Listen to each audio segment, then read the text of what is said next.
Hey guys, tonight we're stepping into one of the most glittering traps in history, the Byzantine Imperial Palace.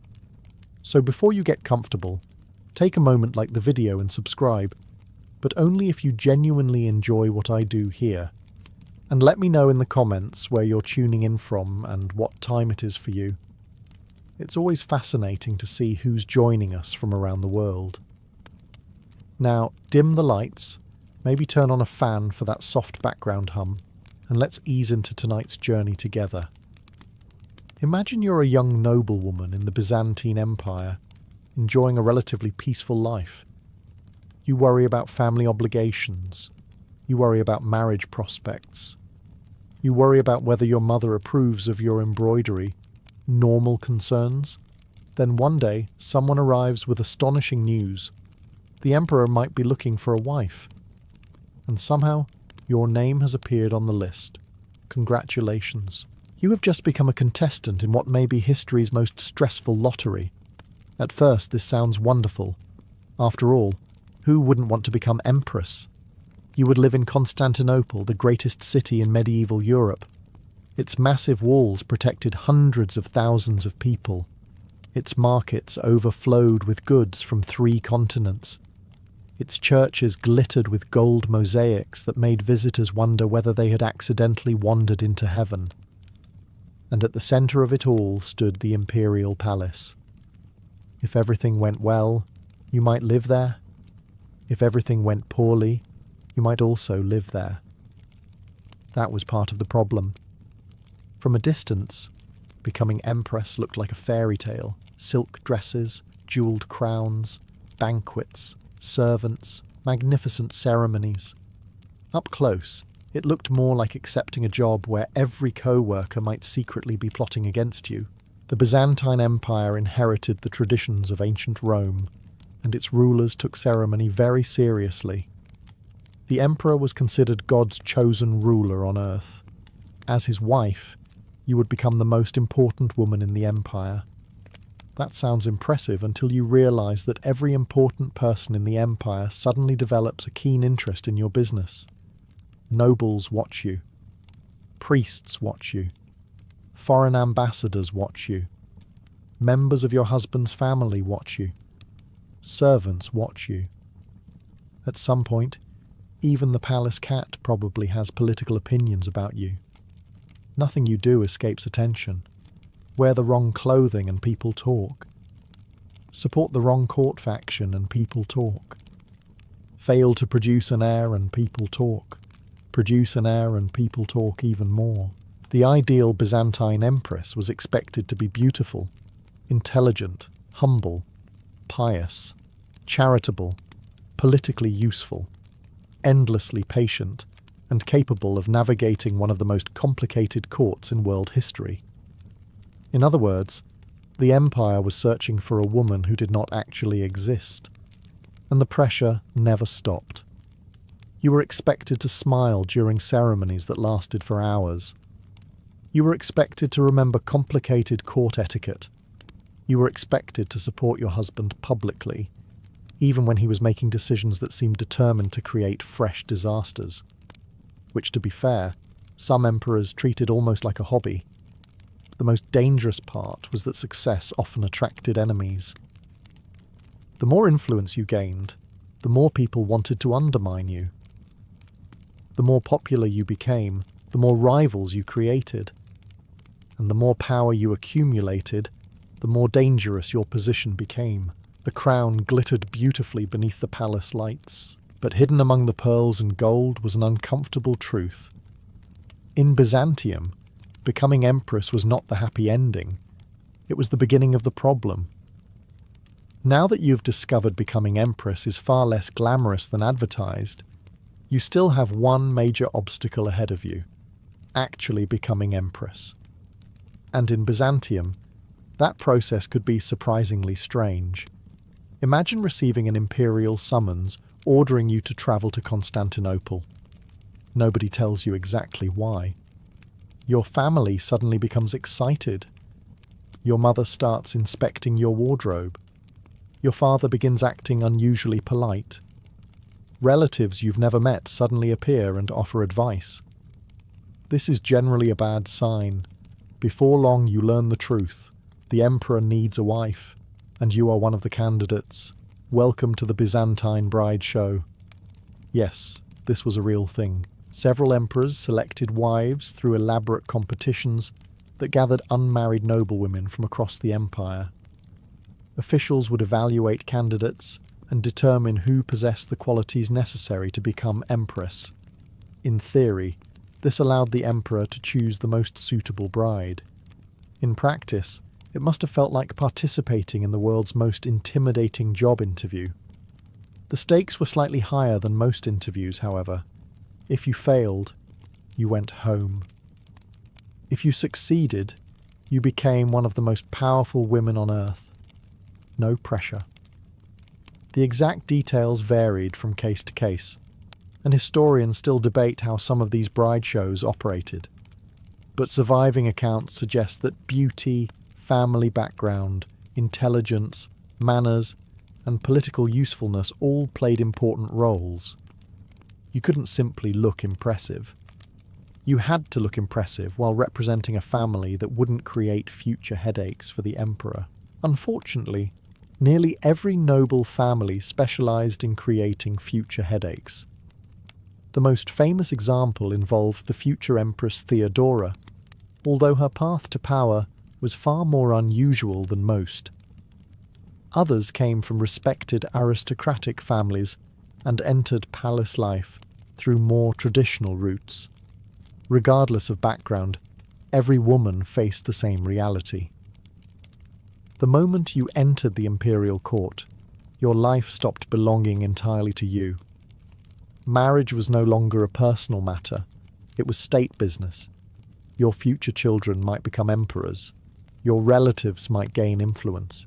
Your friendships might affect policy. Even your personality could have political consequences. Imagine being judged not only on whether people liked you, but on whether your grandchildren might someday start a civil war. That was essentially the level of planning involved. And if you were chosen, your reward was immediate entry into a world of unimaginable wealth, a world filled with silk, gold, power, and prestige. Unfortunately, it was also filled with ambitious courtiers who had been playing palace politics long before you arrived. And unlike you, they already knew all the rules. At last, you've been chosen. Out of all the candidates, the emperor has selected you. The ceremonies are completed. The marriage has taken place. Crowds cheer as you appear in public wearing magnificent silk robes embroidered with gold thread. For a brief moment, everything feels like a dream. Then you move into the great palace of Constantinople, and the dream becomes considerably more complicated. The great palace was not simply a palace. It was practically a city hidden inside another city. Built over centuries, it stretched across enormous sections of Constantinople, overlooking the Sea of Marmara. It contained reception halls, chapels, gardens, courtyards, private apartments, audience chambers, libraries, workshops, barracks, and enough corridors to confuse even people who worked there. You could probably get lost walking to breakfast. In fact, you might get lost several times before lunch. Every room seemed designed to impress. Walls shimmered with mosaics made from gold and coloured glass. Marble columns arrived from distant provinces. Massive chandeliers reflected light across polished floors. Foreign visitors often described the palace with a sense of disbelief. The empire wanted ambassadors to feel overwhelmed, and it worked. But while visitors saw splendour, you quickly discover something else. The palace is full of people, an incredible number of people.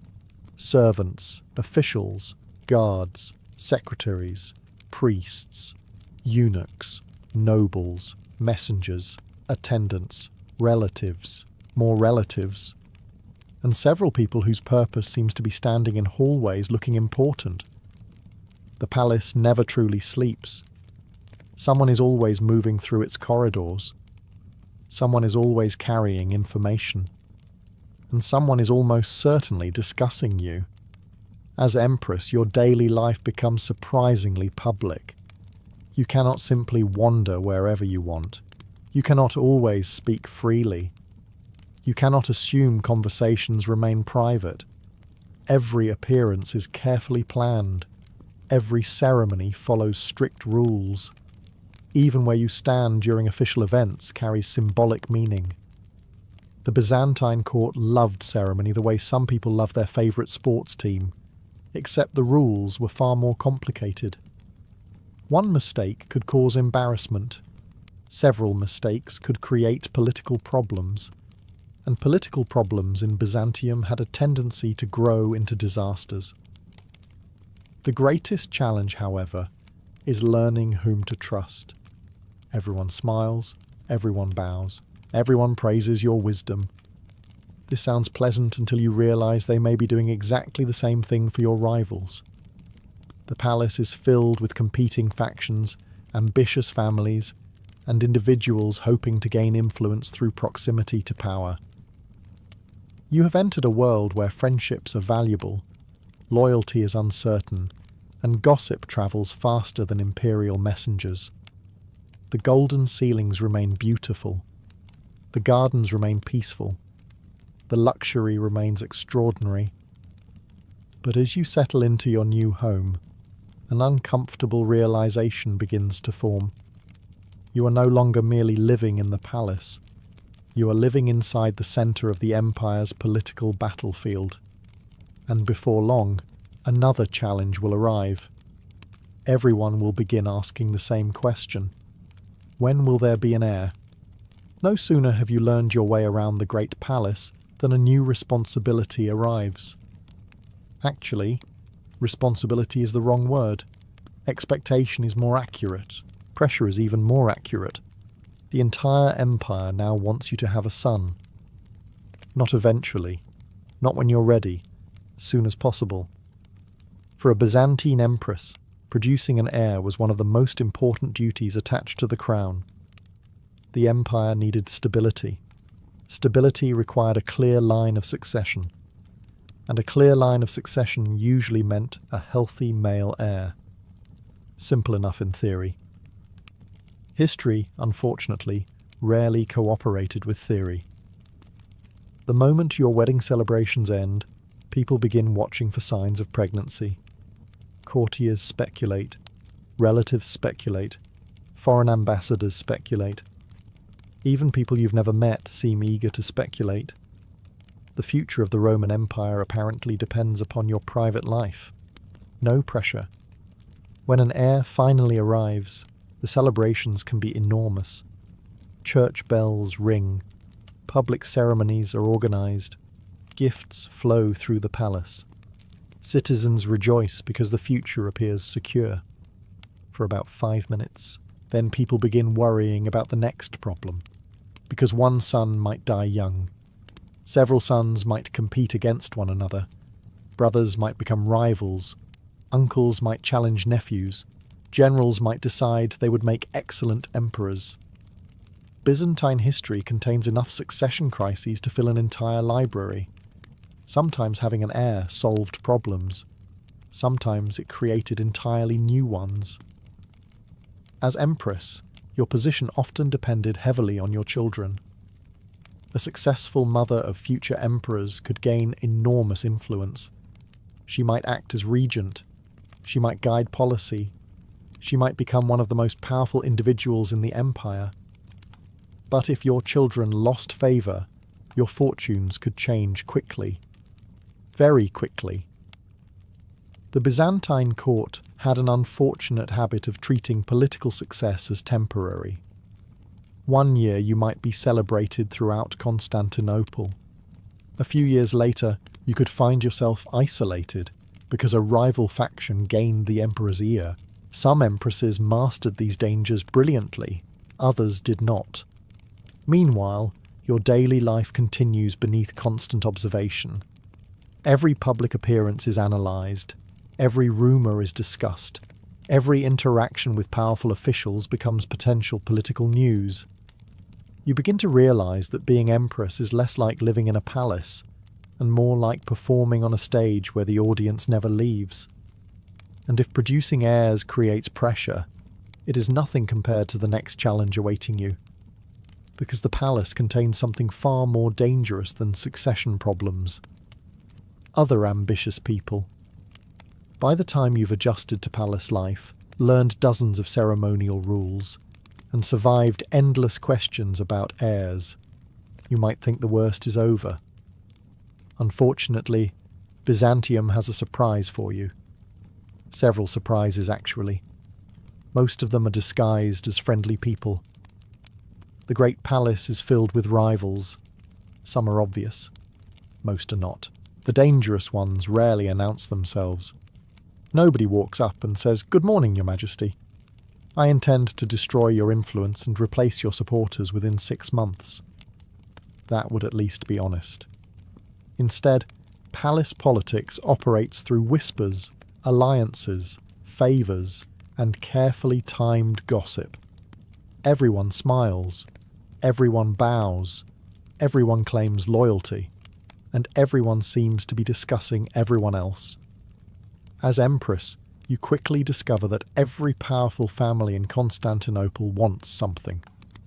Some want prestigious positions, some want military commands, some want tax exemptions, some simply want access to the emperor. You become valuable because you can help provide that access.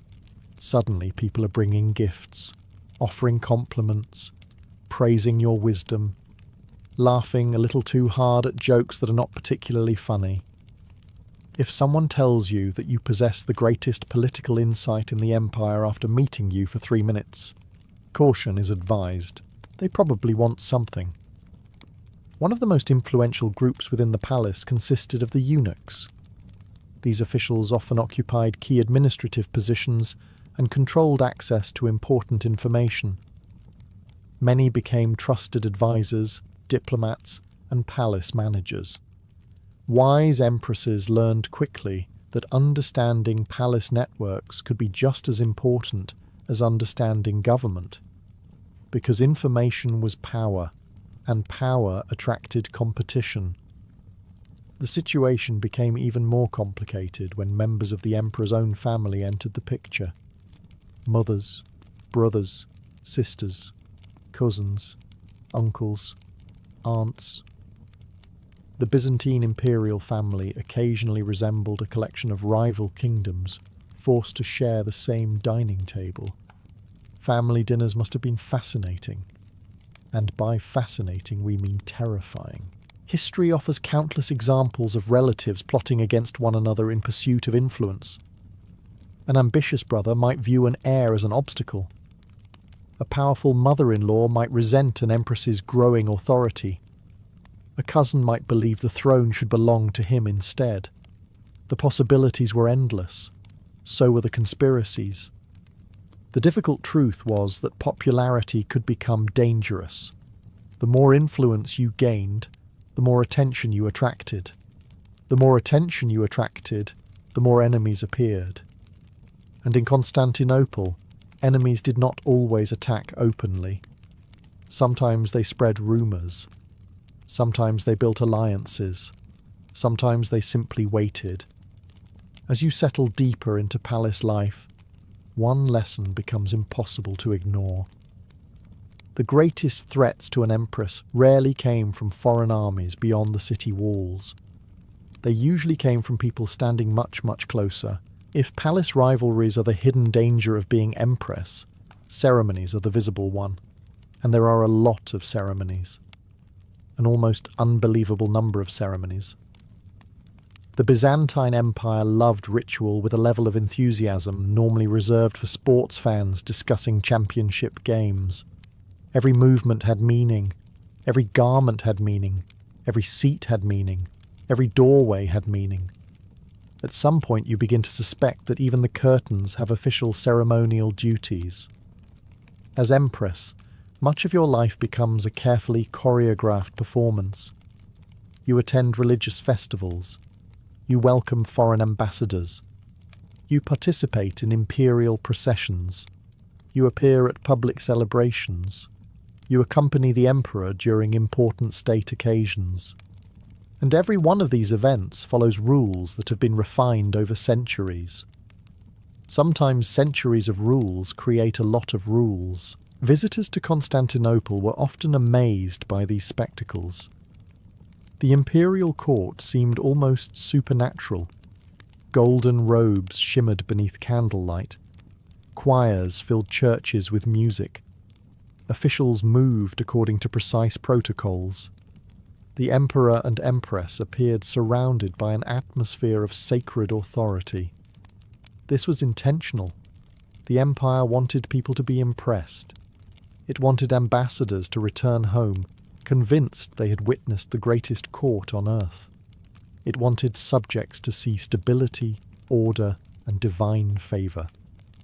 What it did not want was the Empress tripping over her robes in front of a foreign delegation. Unfortunately, that possibility always existed. The clothing alone could be challenging. Imperial garments were magnificent, but hardly designed for comfort. Heavy silk, embroidered decorations, jewels, and ceremonial crowns could transform a simple public appearance into an endurance test. Looking majestic for several hours sounds wonderful. Actually doing it is another matter. Meanwhile, every gesture is being observed. Did you greet a certain noble first? Did you spend too much time speaking with a particular official? Did you appear distracted during a religious ceremony? People notice. And people talk. They always talk. Even your facial expressions can become subjects of discussion. A smile might be interpreted as support. A frown might be interpreted as disapproval. A moment of boredom might somehow become a political scandal by the end of the week. The pressure is exhausting, yet these ceremonies are not optional. They are essential to maintaining imperial authority. Every appearance reinforces the image of a powerful and stable empire, which means you must continue smiling, standing, bowing, praying, and processing through endless halls while remaining perfectly dignified. No matter how tired you feel, no matter how uncomfortable your crown becomes, and no matter how badly you want to sit down, because the moment you stop performing your role, people begin asking questions. And in Byzantium, questions had a dangerous habit of turning into rumours. That would soon become one of the greatest threats an empress could face. By now, you've learned how to survive ceremonies. You've learned how to navigate rivalries. You've learned that nearly everyone in the palace wants something. Unfortunately, there is one more lesson every Byzantine empress eventually discovers. Privacy is dead. Not mostly dead. Completely dead. The moment you become empress, your life ceases to belong entirely to you. Every action, every conversation, and every appearance becomes a matter of public interest. You are no longer just a person. You are an institution. And institutions do not get much alone time. The Great Palace may contain hundreds of rooms, but finding true privacy inside them is surprisingly difficult. Servants clean chambers, guards protect entrances, officials deliver messages, ladies in waiting accompany you throughout the day. Even when you are technically alone, you are rarely far from someone whose job involves observing you. Imagine trying to relax knowing that half the empire would love to know what you said during breakfast. That was essentially daily life. Foreign ambassadors reported on your behaviour. Court officials reported on your behaviour. Church leaders discussed your behaviour. And ordinary citizens sometimes discussed your behaviour too. The people of Constantinople loved imperial gossip. Loved it. News spread through the city with astonishing speed. A disagreement in the palace could become common knowledge before sunset. A rumour whispered in one corridor might reach the markets by the following morning. Modern social media would have felt strangely familiar, except the consequences were occasionally more severe. As Empress, your reputation becomes one of your most valuable possessions. If people view you as charitable, pious, and wise, your influence grows. If people view you as arrogant, wasteful, or manipulative, enemies gain opportunities. And enemies are always searching for opportunities. The problem is that reputation often has little to do with reality. A rumour does not need to be true. It simply needs to be believed. One misunderstood comment can become a scandal. One public disagreement can become evidence of a political feud. One unfortunate coincidence can become proof of an imaginary conspiracy. Byzantine society was deeply political, and information was a weapon. The people who controlled stories often controlled power. This forced empresses to think carefully about everything they did. Every public appearance mattered. Every friendship mattered. Every statement mattered. It sounds exhausting, because it was exhausting. And just when you think life could not become more stressful, another challenge emerges. Because in Byzantium, politics was not the only thing capable of dividing an empire. Religion could be even more dangerous. If you've managed to survive palace politics, endless ceremonies, and constant scrutiny, you might assume you're becoming good at this whole Empress business. You would be mistaken, because now you've reached one of the most dangerous subjects in Byzantine life: religion. Modern people often think of religion as a personal matter. The Byzantines did not. For them, religion was tied directly to government, law, politics, military victories, natural disasters, and the survival of the empire itself. If a drought struck the countryside, people might wonder whether God was displeased.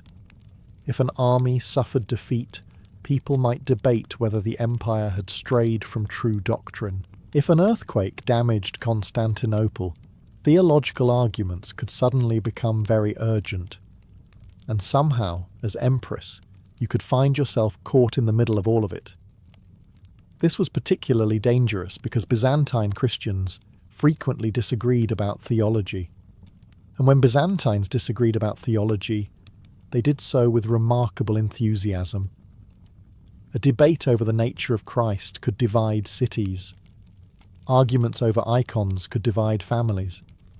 Disputes between church leaders could shake the entire empire.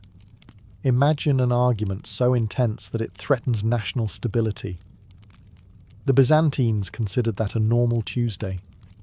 As Empress, your personal beliefs mattered. A lot. Support the wrong bishop, and powerful enemies appear. Favour the wrong religious faction, and criticism spreads through the capital. Express the wrong opinion publicly, and suddenly half the empire is discussing your theology. Many empresses discovered this firsthand. Some became patrons of religious movements. Others influenced church policy. A few found themselves at the centre of controversies that lasted decades. One famous example involved the Great Iconoclast controversy, when the empire became deeply divided over the use of religious images. Emperors, bishops, monks, soldiers, and ordinary citizens argued passionately over the issue. Some empresses supported icons, others opposed them. Either choice guaranteed enemies. The difficult part was that there was rarely a safe position. Neutrality often looked like weakness. Choosing a side created opposition, and changing your mind created even more opposition.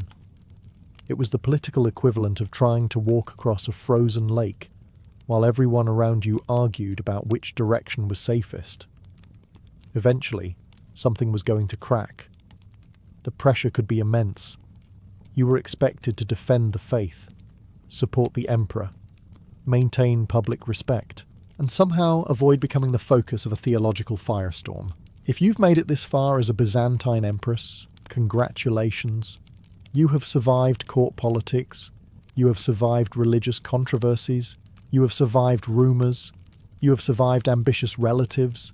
Now comes the truly exciting part: people trying to overthrow the government. One of the unfortunate realities of Byzantine history is that the throne often looked easier to obtain from the outside than it actually was. This observation inspired countless individuals to try anyway. Generals tried, governors tried, relatives tried, former allies tried. Sometimes complete strangers looked at the emperor and thought, I could probably do that. History suggests they were often overconfident, yet that rarely stopped them. For an empress, a coup was among the most terrifying events imaginable because it threatened everything at once.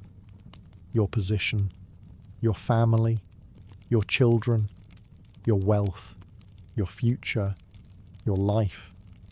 All could disappear in a matter of days, or hours, or occasionally before lunch. The most famous example came during the reign of Justinian I, in the year 632. The capital exploded into what became known as the Nika riots. What began as unrest between rival chariot racing factions quickly transformed into a full-scale rebellion. Large sections of Constantinople burned. Government buildings were destroyed. Thousands of angry citizens filled the streets. The rebels even proclaimed a new emperor. At one point, the situation became so desperate that Justinian reportedly considered fleeing the city, which would have been understandable. Most people tend to leave when surrounded by riots and revolutionaries. But according to later accounts, Empress Theodora refused. She delivered one of the most famous speeches in Byzantine history, declaring that royal purple made an excellent burial shroud. In simpler terms, she preferred dying as empress to living as a fugitive. Comforting words for everyone involved. Fortunately for Justinian, her determination helped convince the government to stay and fight. The rebellion was eventually crushed. The throne survived. And Theodora's reputation became legendary. Unfortunately, not every empress was so lucky. Many discovered that when a coup succeeded, the victors rarely left the previous ruling family in place. Former emperors were often imprisoned, exiled, blinded, or forced into monasteries. Their wives frequently shared the same fate. The Byzantine Empire had a remarkable talent for turning yesterday's rulers into today's prisoners. One week you could be presiding over imperial ceremonies beneath golden mosaics. The next week you might be packing for exile, assuming you were given time to pack. This uncertainty haunted palace life. Every rumour of rebellion created anxiety. Every military defeat raised questions. Every ambitious general became a potential threat. Because in Byzantium the throne was never completely secure, and sometimes the most dangerous enemy wasn't outside the palace. Sometimes he was already inside it. After surviving revolts, assassination plots, and political conspiracies, you might assume the greatest dangers in the Byzantine Empire involve armies. Armies are certainly dangerous. But armies have one major disadvantage. You can see them coming. Rumours are different. A rumour can enter the palace unnoticed, drift through a few conversations, pass between servants, officials and nobles, and before long, half of Constantinople believes something that never happened. And as Empress, rumours are one of your worst enemies, because no matter how powerful you become, you cannot arrest a whisper.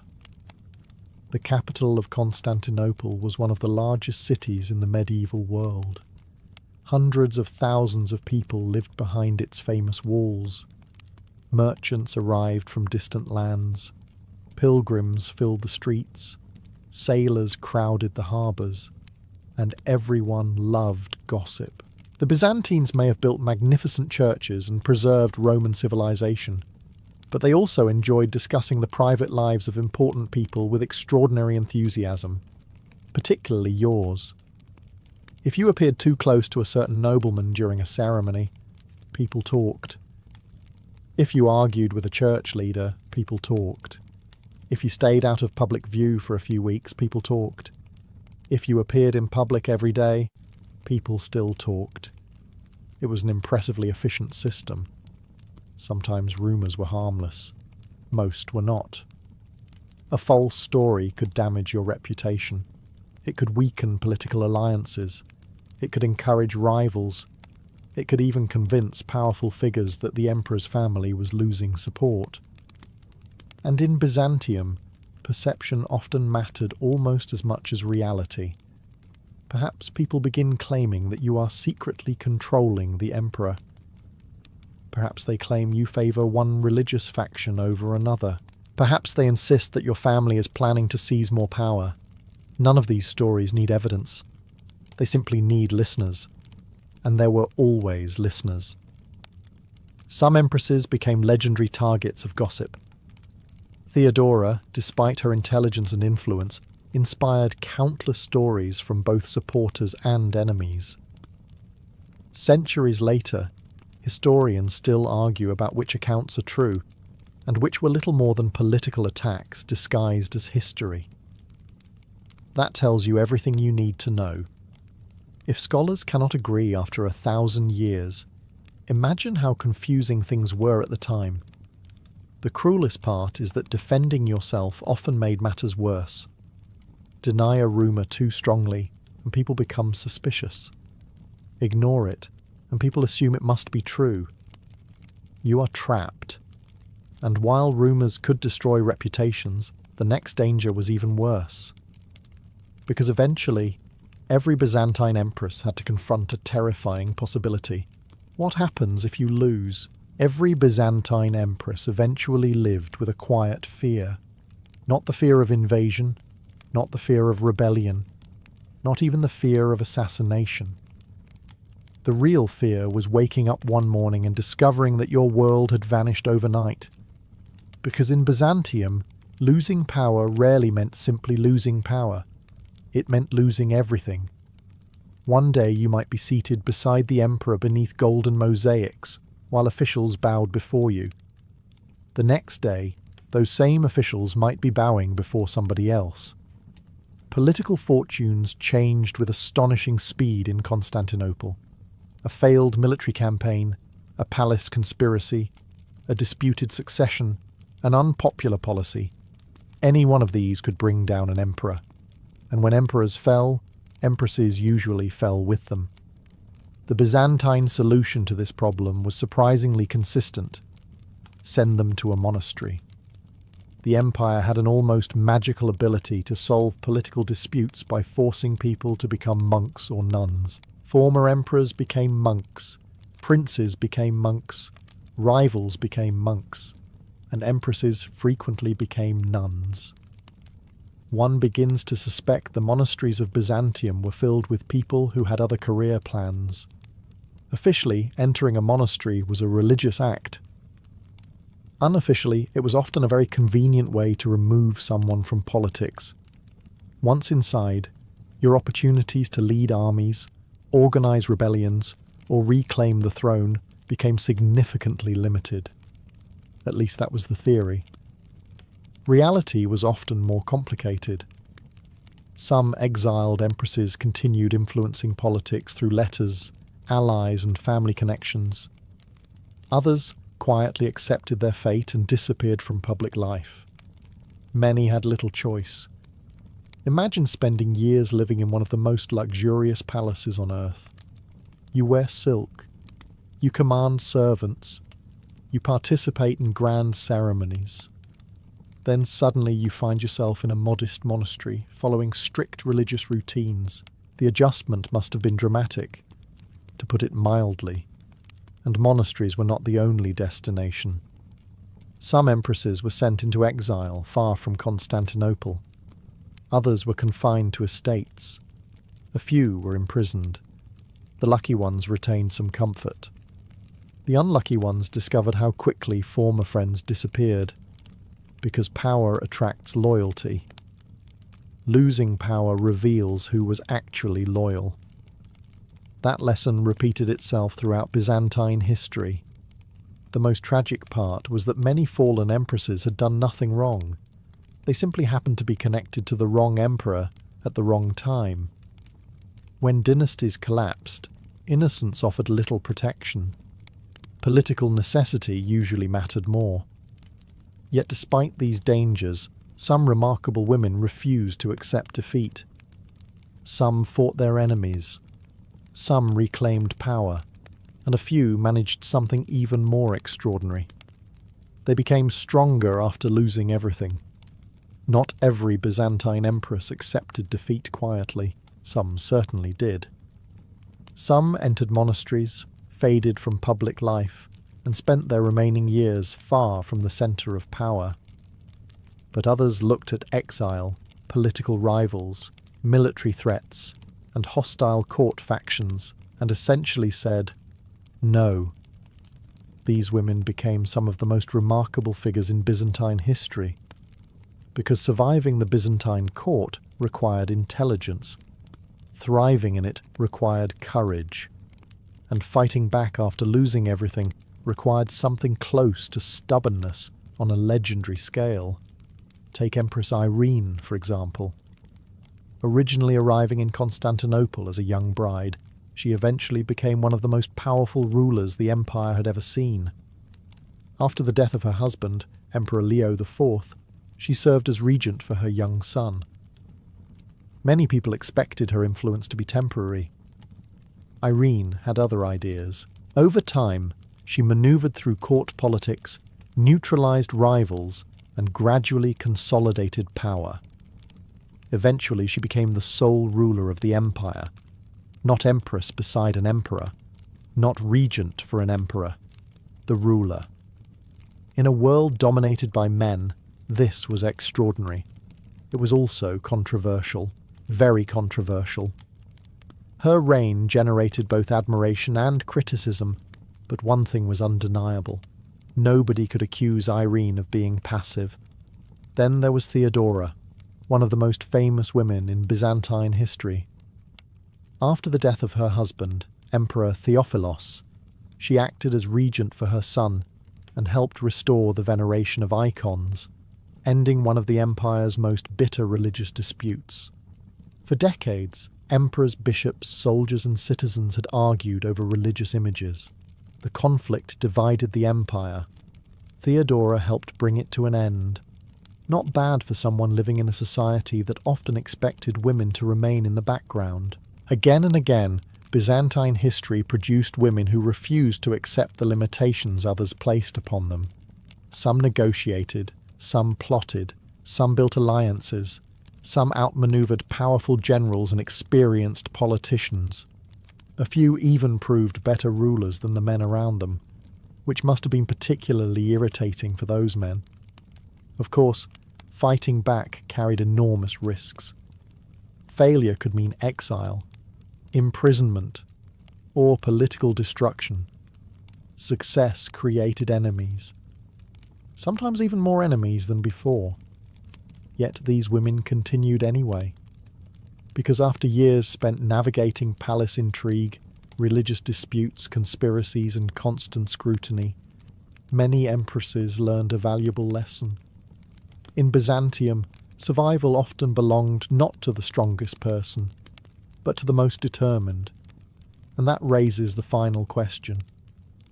After all the danger, stress, betrayals, and uncertainty, was being empress actually worth it at all?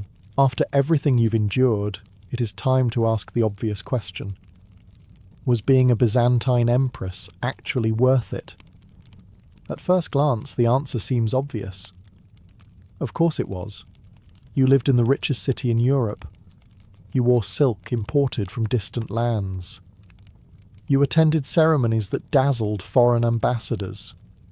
You had access to wealth that ordinary people could scarcely imagine. When you entered a room, nobles bowed. When you spoke, powerful men listened. When you travelled through Constantinople, crowds gathered to watch. That sounds like a remarkable life, and in many ways it was. The problem is that every privilege came attached to a cost. The palace was magnificent, but it was also a cage. The crown was beautiful. But it was also a burden. The influence was real. So were the dangers. While ordinary citizens worried about harvests, taxes, or local disputes, you worried about whether a military commander was planning a rebellion. While merchants worried about business, you worried about succession crises. While monks worried about their souls, you worried about political factions trying to destroy your reputation. Different problems. Not necessarily better ones. In fact, some days you might have looked at a fisherman working peacefully along the Bosporus and felt slightly jealous. At least nobody expected him to prevent a civil war before lunch. The greatest irony of all was that the women who seemed to possess everything often enjoyed the least security. A baker's wife might live a modest life, but she generally knew where she would sleep next month. An empress could not always say the same. One failed campaign, one palace conspiracy, one unpopular decision, one ambitious relative. That was sometimes all it took to bring an entire dynasty crashing down. And yet, despite the risks, many Byzantine empresses left an extraordinary legacy.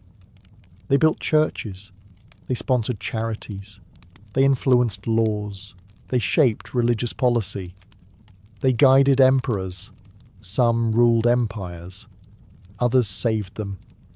Their achievements survived long after their enemies had vanished. Today, names like Theodora, Irene, Zoe, and Theodora the Younger remain famous because they were far more than decorative figures sitting beside a throne.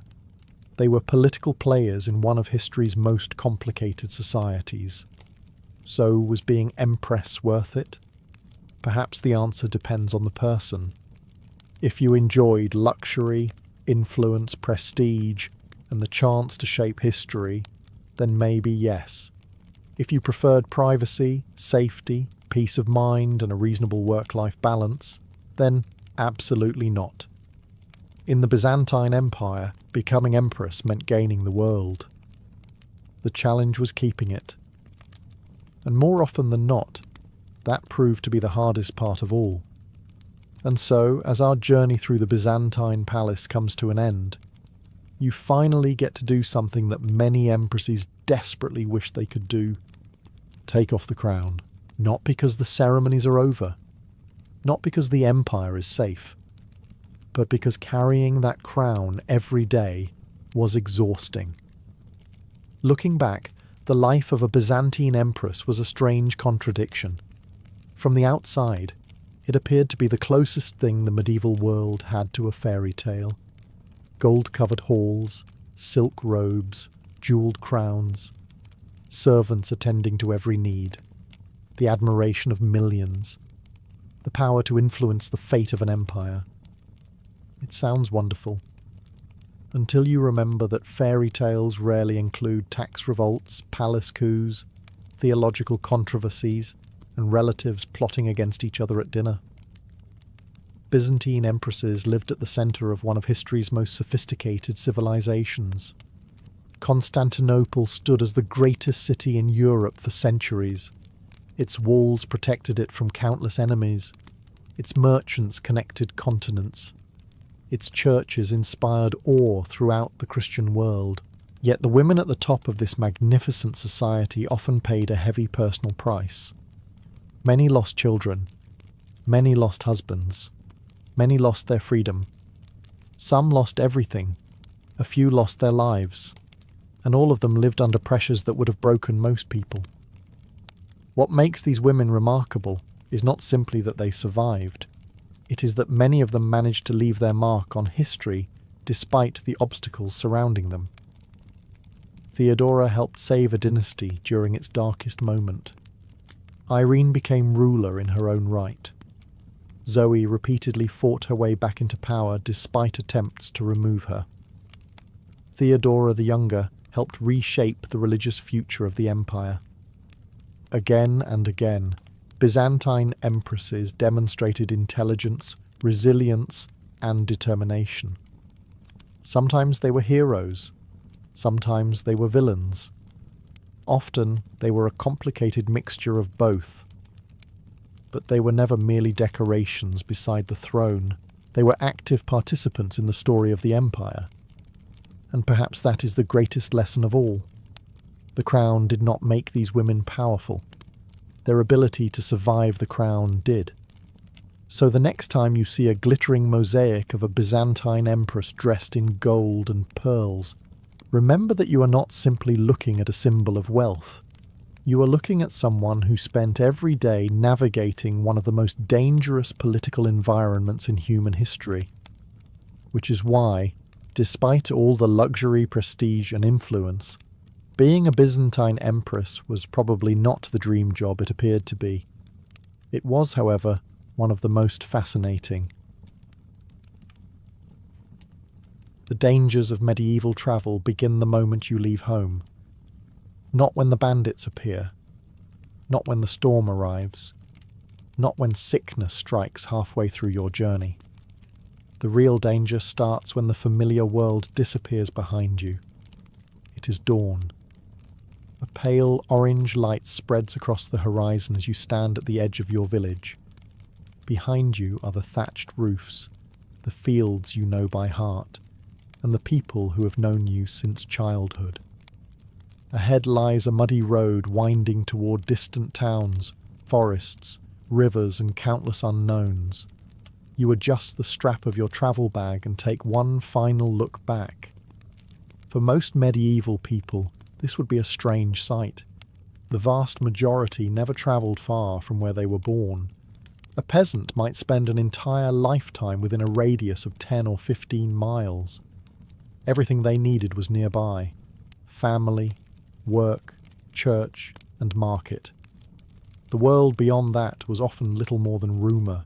A traveller returning from another region might describe towering cities, foreign languages, dangerous mountains, or strange customs.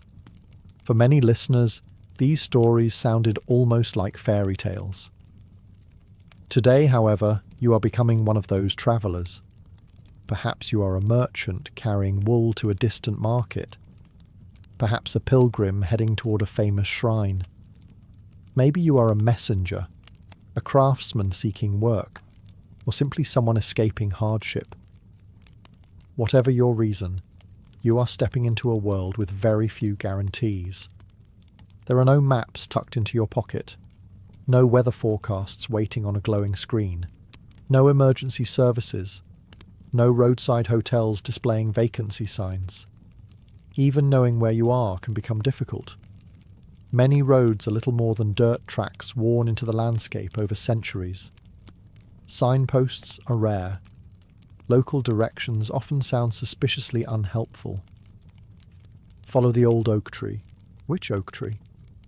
The large one. The large, excellent. That narrows it down to only several thousand possibilities. As the morning progresses, your village shrinks behind you. The comforting sounds of home fade away. The road grows quieter. You begin noticing how alone you truly are. A distant rider appears on the horizon. Is he a merchant, a pilgrim, a harmless farmer, or someone who sees a lone traveller carrying valuables? In the medieval world, every stranger is a question mark, and before long, you will discover that the road itself can be just as dangerous as the people who travel upon it. The road may look empty, but that does not mean you are alone. In fact, one of the greatest dangers of medieval travel is the simple uncertainty of who might be watching from beyond the trees. As the day wears on, the countryside unfolds around you. Rolling fields give way to patches of woodland. The villages become farther apart. Travellers become rarer. Soon, hours pass without seeing another soul. At first, the solitude feels peaceful. Then it begins to feel unsettling. You start noticing every sound: a snapping twig, a rustling bush, the distant clatter of hooves.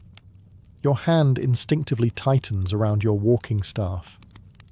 Unlike the heroic stories told by wandering minstrels, most medieval travellers were not armed knights. They were merchants carrying goods, pilgrims carrying donations, craftsmen carrying tools, or peasants carrying whatever possessions they could afford. In other words, they were attractive targets. Banditry existed throughout medieval Europe. Some robbers were desperate men driven by poverty. Others were former soldiers who discovered that stealing from travellers was easier than farming. A few operated in organised groups, watching busy roads and striking when opportunities appeared. Forests were particularly feared. A dense woodland could hide dozens of men without revealing a single one. Roads often narrowed beneath thick canopies where sunlight barely reached the ground. Visibility disappeared. Escape routes vanished. If trouble emerged, help was usually far away. Imagine yourself entering such a forest. The birds suddenly stop singing, the road bends sharply. Then you notice movement ahead. 3 men step from behind the trees. Not armoured knights, not royal officials, just rough-looking figures carrying clubs and knives. At that moment, you face a difficult calculation. Can you run? Probably not. Can you fight? Perhaps. But even victory might leave you wounded miles from assistance. Can you talk your way out? Many travellers tried. Some handed over a few coins and continued their journey. Others lost everything they owned. The unlucky sometimes lost far more. This constant possibility shaped how people travelled. Merchants often joined caravans. Pilgrims gathered in groups. Travellers waited at inns for companions before crossing dangerous stretches of road. There was safety in numbers. Even a small group could discourage opportunistic thieves looking for easy prey. As evening approaches, you finally emerge from the forest unharmed. Relief washes over you. But you quickly learn an important lesson of medieval travel. The danger is not the bandit you can see. The danger is the one you never knew was there. And unfortunately, human threats are only part of the problem. The sky itself is beginning to darken. The bandits never appeared. At least, not today. But as you continue down the road, you begin discovering another unpleasant truth about medieval travel. Nature does not care whether you reach your destination. The dark clouds gathering overhead are proof of that. At first it seems harmless enough. A few grey patches drift across the sky. The wind grows cooler. Leaves rustle through the trees. You keep walking. Then the first raindrop lands on your shoulder. Another strikes your cheek. Within minutes, the heavens open. Rain in the modern world is an inconvenience. Rain in the medieval world can become a genuine threat. Your cloak quickly absorbs water. The road beneath your feet transforms into thick mud. Every step becomes heavier than the last. Your boots sink into the ground.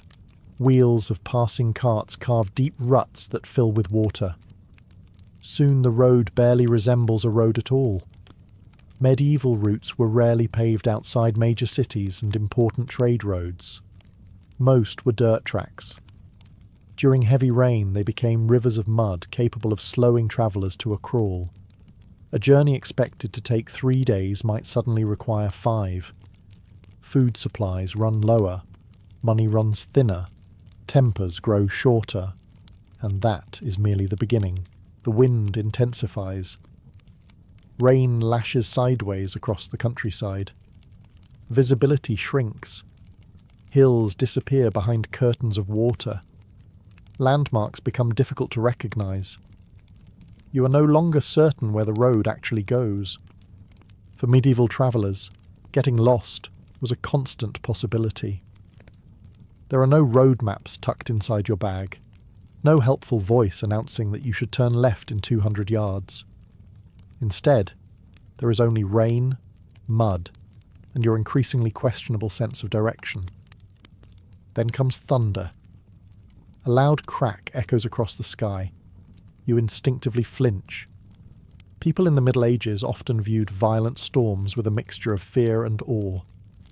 Many believed extreme weather carried divine meaning. A powerful storm might be interpreted as a warning, a punishment, or a sign from heaven. Standing alone in an open field while lightning tears across the sky, it is not difficult to understand why. You desperately need shelter, a farmhouse, a monastery, even a simple barn, anything with a roof. As darkness begins approaching, you spot a small structure in the distance. Relief floods through you as you hurry toward it, but another lesson of medieval travel soon becomes clear. Finding shelter during a storm is difficult. Finding safe shelter is even harder. And tonight, the approaching building may not be as welcoming as it first appears. The building ahead looks like salvation. After hours of battling rain, mud, and growing darkness, even the sight of a roof feels like a miracle. You quicken your pace. The storm continues to roar overhead. Water runs down your face. Your cloak weighs nearly twice as much as it did this morning. Every step produces a wet squelch from your boots. For a moment, all you can think about is getting dry. Then you reach the building and discover that shelter is not always guaranteed. The structure is a roadside inn, little more than a timber hall with a stable attached to one side. Light spills from narrow windows. Smoke rises from the chimney. Voices drift from inside. It looks inviting. It also looks expensive. Medieval inns varied enormously. Some offered reasonable accommodation to travellers. Others saw exhausted strangers as opportunities to extract every coin possible. You push through the door. Warmth immediately surrounds you. A fire crackles in the hearth. The smell of stew fills the room. Travellers sit on benches eating, drinking, and discussing news from distant towns. For the first time all day, you feel human again. Then the innkeeper names his price. Suddenly, sleeping in a muddy ditch seems financially competitive. Travel was expensive, even when everything went according to plan. Food cost money, lodging cost money, ferry crossings cost money, bridge tolls cost money. The road had a remarkable talent for emptying purses. If you lacked sufficient funds, your options became unpleasant. Some travellers slept in barns with livestock. Others sheltered beneath trees. Some spent nights in abandoned ruins, churches, or wherever they could avoid freezing. None of these choices were particularly comfortable, nor were they always safe. Imagine choosing the cheaper option and sleeping outdoors. The rain eventually stops. The sky clears. Stars appear overhead. It sounds almost romantic, until the temperature drops. Without modern insulation, sleeping equipment, or proper shelter, a cold night could become dangerous. Exposure weakened the body, reduced energy, and made illness more likely. Even inside an inn, conditions were rarely luxurious. Private rooms were uncommon. Many travellers slept together in crowded chambers. Complete strangers shared beds. Snoring echoed from every corner. Fleas considered themselves paying guests. Personal space was largely a future invention. Still, most travellers accepted these discomforts gladly, because outside those walls lurked darkness, and darkness brought its own collection of dangers. As you settle onto a crowded mattress surrounded by strangers, you listen to the wind outside and feel grateful for a roof overhead. Yet sleep does not come easily. Not when you have no idea who is sleeping beside you. You finally have a roof over your head. Unfortunately, so does everyone else. The inn's common sleeping room is crowded with travellers from every direction imaginable. Merchants returning from market, pilgrims heading toward distant shrines, messengers carrying news, labourers searching for work, a few individuals whose occupations seem deliberately vague. You lie on a thin mattress stuffed with straw and try to get comfortable. The attempt fails immediately. Someone nearby is snoring with the force of a siege engine. Another traveller coughs endlessly in the darkness. A man across the room talks in his sleep. Somewhere, a dog barks. The room smells of wet wool, smoke, leather, and humanity. Mostly humanity. Privacy is almost non-existent. Modern travellers worry about hotel reviews. Medieval travellers worried about waking up with all their possessions still attached to them. Before closing your eyes, you check your bag for the third time. Your money pouch remains hidden beneath your clothing. Good. You check again 10 minutes later.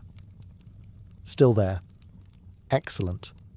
Many medieval travellers slept with valuables physically tied to their bodies. Theft was a constant concern. An inn might provide protection from storms and wild animals, but it could also gather dozens of strangers under one roof. Not all of them were trustworthy. Some thieves specifically targeted inns. They knew exhausted travellers often slept deeply after long days on the road. A missing purse discovered at sunrise could be impossible to recover. The thief might already be miles away. Yet theft was not the only danger lurking inside crowded accommodations. There was also disease.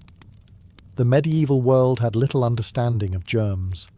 People knew sickness could spread, but they did not know exactly how or why.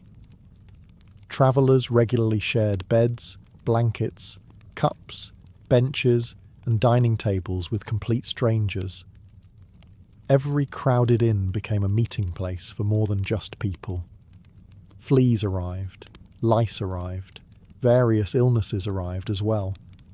The traveller coughing in the corner might simply have a cold, or something far worse, and there is no convenient way to find out. As the night deepens, conversations gradually fade. The fire burns lower. One by one, the room falls silent. Almost. Your eyes begin closing. Then suddenly, a loud argument erupts downstairs. Voices rise. Furniture scrapes. Someone shouts. For a moment, everyone in the room awakens. You realise another uncomfortable truth about medieval travel. The people sharing your shelter may be just as dangerous as the darkness outside. Eventually, the commotion settles. Sleep finally arrives. But when dawn comes, a new challenge will be waiting. Because the greatest enemy of many medieval travellers was not bandits, storms, or thieves. It was sickness. The morning begins with a cough. Not your cough, someone else's. The traveller sleeping 2 mattresses away has been coughing since before dawn. Harsh, deep, rattling coughs that echo through the room. By breakfast, 2 more people seem to be coughing as well. Nobody thinks much of it. People are always coughing. Yet for a medieval traveller, sickness was one of the most feared dangers on the road. A bandit might rob you. A storm might delay you. An illness could end your journey entirely. You leave the inn shortly after sunrise. The weather has improved. The road stretches ahead beneath clear skies. Birds sing from nearby hedges. Everything seems pleasant. But appearances can be deceiving. The medieval world was full of diseases that modern medicine now prevents, treats, or manages. Travellers faced dysentery, fevers, infected wounds, food poisoning, and countless illnesses whose causes nobody fully understood. Doctors were scarce outside towns and cities. Effective treatments were even scarcer. If you became seriously ill in a remote area, you were largely dependent upon luck, rest, and whatever remedies local people happened to know. Unfortunately, luck was not always reliable. Travel itself weakened the body. Long days of walking exhausted muscles. Poor sleep reduced energy. Exposure to rain and cold lowered resistance. Food quality varied dramatically from place to place. Some days you might enjoy a hearty meal. Other days dinner consisted of stale bread, weak ale and optimism. The optimism was usually the least filling part. Water presented another challenge. Finding clean drinking water was not always easy. Streams could be contaminated by animals. Wells might be poorly maintained. Travellers often preferred weak ale because it was sometimes safer than uncertain water supplies. Imagine spending several days on the road. Your feet are blistered. Your clothes remain damp from recent storms. You are sleeping poorly and eating irregularly. Then one morning you wake feeling unusually tired. By noon, your stomach hurts. By evening you have developed a fever. Now every mile feels twice as long. The nearest town may still be days away. The nearest healer may be even farther. Many medieval journeys ended not with dramatic attacks or heroic adventures, but with simple illness. A fever that became worse. A wound that became infected. A stomach sickness that led to dehydration. Quiet dangers. Invisible dangers. The kind that arrive without warning. As the sun begins setting, you notice another traveller ahead moving slowly along the road. He limps badly. Every step appears painful. And as you draw closer, you realise his problem began with something surprisingly small. A simple injury to the foot. The limping traveller ahead of you does not look particularly alarming. There is no dramatic wound. No broken bones sticking out. No blood-soaked bandages. Just a man walking slowly, favouring one foot with every painful step. Yet in the medieval world, a seemingly minor injury could become a serious problem remarkably quickly. As you catch up to him, you notice his boot has been patched several times. The leather is worn thin. Each step causes him to wince. A blister. That is all it started as. Days of walking had rubbed the skin raw. The blister burst. Dirt entered the wound. The wound became inflamed. Now every mile is an ordeal. Modern travellers rarely think much about their feet. Medieval travellers thought about them constantly. Your feet were your transportation. A horse was expensive. A wagon was not always available. Most journeys happened one step at a time. If your feet failed, everything else failed with them. The roads certainly did not help. Some stretches were muddy swamps. Others were rocky tracks littered with sharp stones. Tree roots crossed pathways. Hidden holes twisted ankles. River crossings soaked boots for hours. Every day presented countless opportunities for injury. And injuries had a dangerous habit of becoming worse. Without modern antibiotics, even a small cut could become infected. A thorn lodged in the skin might lead to swelling. A scraped knee could develop into a painful wound. People understood that infections were dangerous. They simply did not fully understand why. Local remedies varied enormously. Some were surprisingly effective. Others were based more on hope than medicine. Herbs might be applied. Poultices might be wrapped around wounds. Prayers might be offered. Sometimes they helped. Sometimes they did not. Imagine yourself travelling for several days when disaster strikes. Perhaps you slip while crossing a stream. Perhaps you stumble on loose rocks. Perhaps a horse kicks unexpectedly. The injury may not kill you. The real problem is what comes afterward. You are still miles from your destination. You still need food. You still need shelter. And now every movement hurts. A healthy traveller can cover 20 miles in a day. An injured traveller may struggle to cover 5. The road suddenly becomes much longer than it was yesterday. As evening approaches, the limping man eventually stops beside a tree, unable to continue any farther. You continue onward, but his situation lingers in your thoughts. Because another danger is waiting ahead, one that no amount of healthy feet can solve. Soon, the road itself will disappear. A river blocks your path, and crossing it may prove more dangerous than walking it. The road has carried you through forests, storms, and sleepless nights. Now it comes to an abrupt stop. Ahead lies a river. Not a mighty river like the Rhine or the Danube, but large enough to block your path completely. The water rushes between muddy banks, swollen by recent rainfall. Sunlight glitters across the surface, making it look almost inviting. Almost.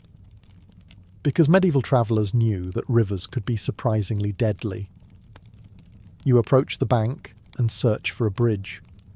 There is one. Unfortunately, so is everyone else. A line of merchants, peasants, pilgrims and wagon drivers stretches toward the crossing. At the entrance stands a collector waiting patiently for payment. Naturally. The medieval world had discovered tolls long before it discovered convenience. Many bridges were privately maintained by local lords, monasteries, or towns. Travellers often paid a fee to cross safely. Refusing to pay usually meant finding another route. That alternative was rarely appealing. You hand over your coins and step onto the wooden structure. Immediately, the bridge creaks beneath your weight. That is not especially comforting. Medieval bridges varied enormously in quality. Some were impressive stone constructions capable of lasting centuries. Others looked as though they were engaged in an ongoing argument with gravity. This particular bridge appears undecided about whether it wants to remain standing. The river churns below. You suddenly walk much faster. Not every crossing involved a bridge. Many travellers relied on ferries. Others used fords, shallow sections where people, horses and carts could pass through the water. These crossings carried their own dangers. River levels changed constantly. A ford that seemed safe one week might become treacherous after heavy rain. Fast-moving water could sweep away horses, wagons and people alike. Imagine trying to cross with a heavily loaded cart. The wheels sink into the riverbed. The current pushes against the horses. Water rises higher and higher. One wrong step. One frightened animal. One broken wheel. Suddenly, the journey becomes a struggle for survival. Medieval records contain numerous accounts of travellers drowning during river crossings. Some disappeared entirely. Others were carried downstream along with their goods, supplies, and hopes of reaching their destination. The river did not care whether you were a peasant or a nobleman. Water treated everyone equally. You eventually reach the opposite bank safely and continue your journey. The bridge fades behind you. But another realization begins to settle in. The closer you get to your destination, the more exhausted you have become. Your feet ache. Your supplies are running low. Your nerves are frayed. And tomorrow you will face perhaps the greatest challenge of all. Simply finding the strength to keep going.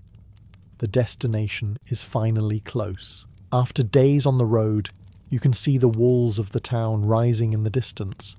Smoke curls above rooftops. Church bells drift across the countryside.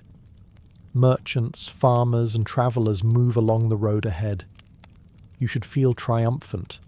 Instead, you feel exhausted. Your boots are worn. Your food supplies are nearly gone. Your shoulders ache from carrying your belongings, and you have learned more about medieval travel than you ever wanted to know. The final miles are often the hardest. Not because they are the most dangerous, but because every challenge from the journey has accumulated.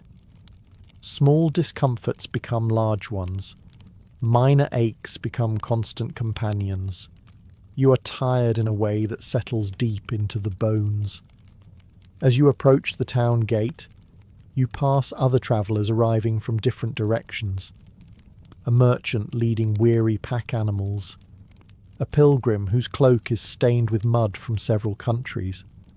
A messenger riding a horse that looks as exhausted as its owner. All of them share the same expression: relief. Because reaching a destination in the medieval world was never guaranteed. Every successful arrival represented dozens of dangers avoided. The bandits did not catch you. The storm did not stop you. The illness did not overcome you. The river did not claim you. The road, despite all its efforts, failed to defeat you.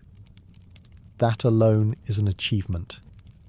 Modern people often imagine medieval travel as a grand adventure filled with castles, heroic encounters, and dramatic discoveries. The Roman conquest of Hispania began as a war against Carthage. It ended almost 200 years later. That fact alone tells you everything you need to know about the people Rome was about to face. In the year 218 before Christ, Roman ships appeared along the eastern coast of the Iberian Peninsula. The Roman Republic was locked in a desperate struggle with its greatest rival, Carthage. Across the Mediterranean, the brilliant Carthaginian general Hannibal had just launched one of history's most audacious campaigns, marching toward Italy and threatening Rome itself. To the Romans, Hispania was not yet a prize to conquer.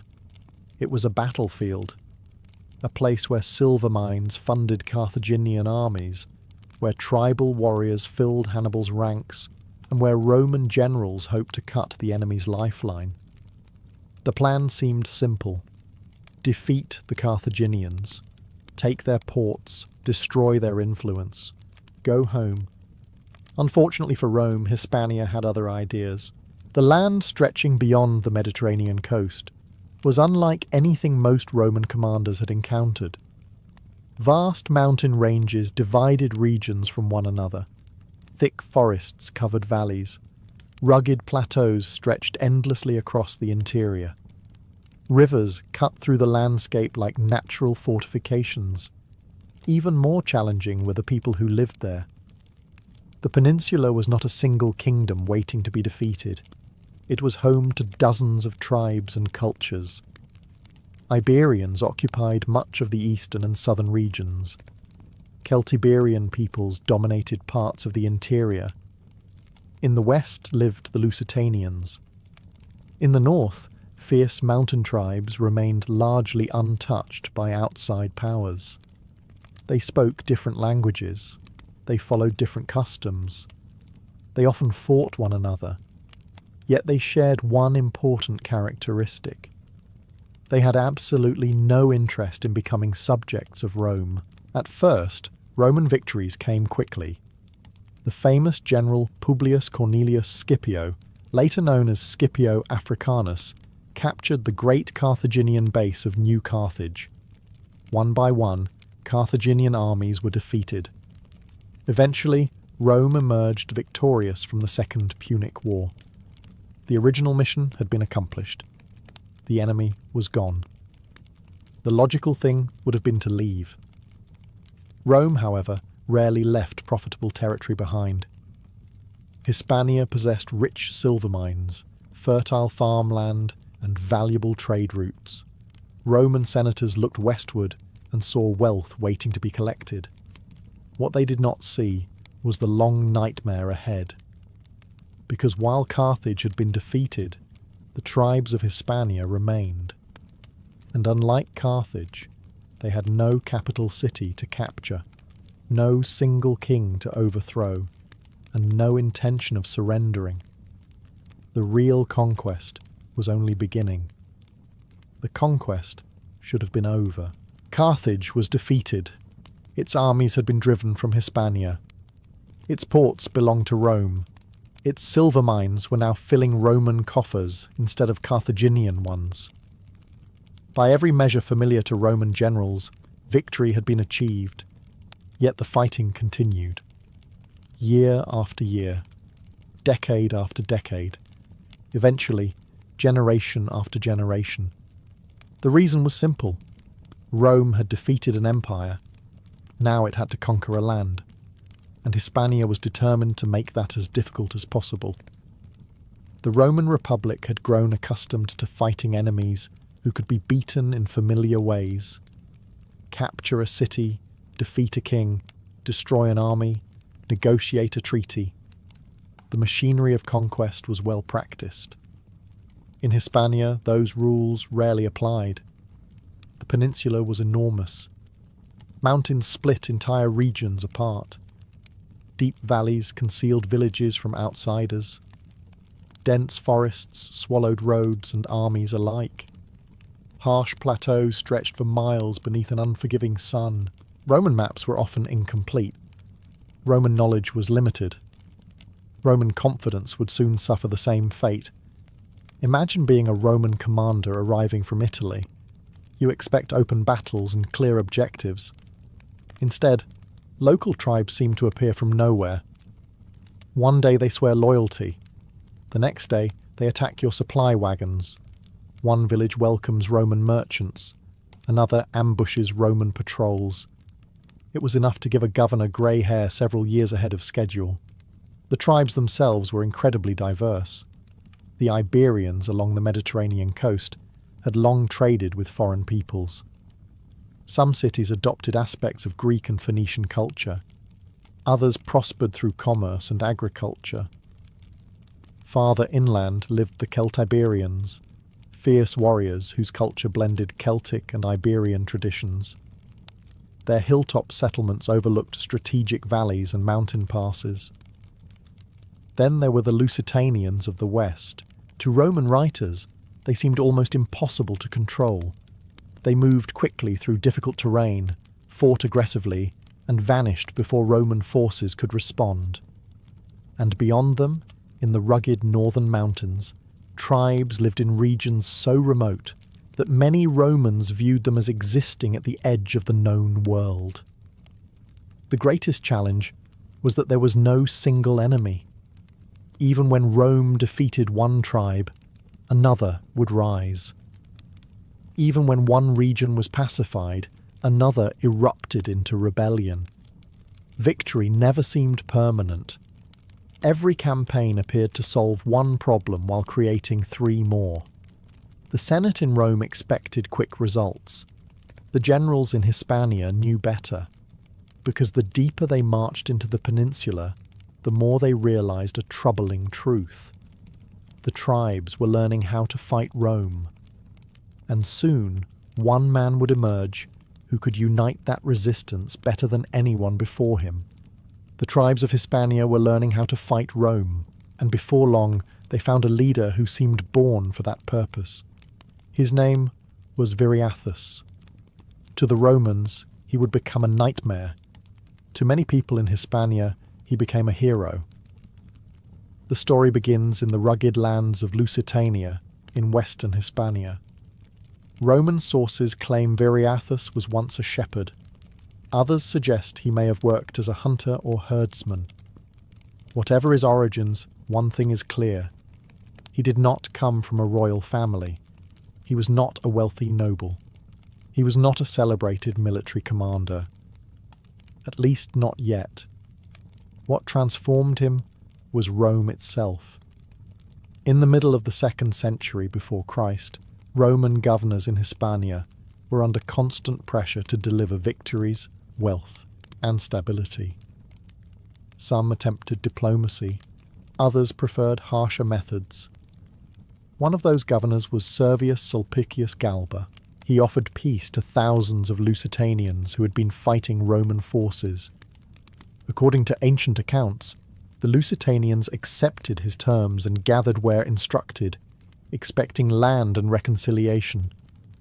Instead, they were massacred. Men, women, and children were slaughtered or sold into slavery.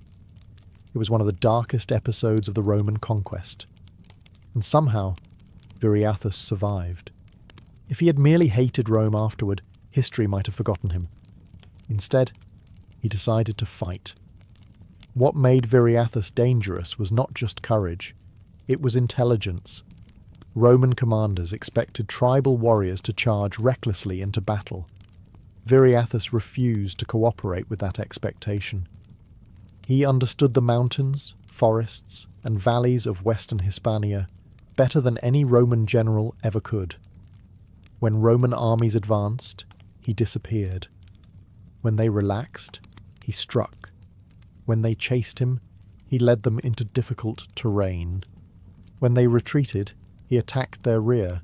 It was infuriating. Roman legions were designed for decisive battles. Viriathus avoided decisive battles whenever possible. He relied on speed, surprise, and local knowledge. Again and again, Roman armies marched confidently into Lusitania. Again and again, they returned humiliated. The shepherd had become a commander. The commander had become a symbol.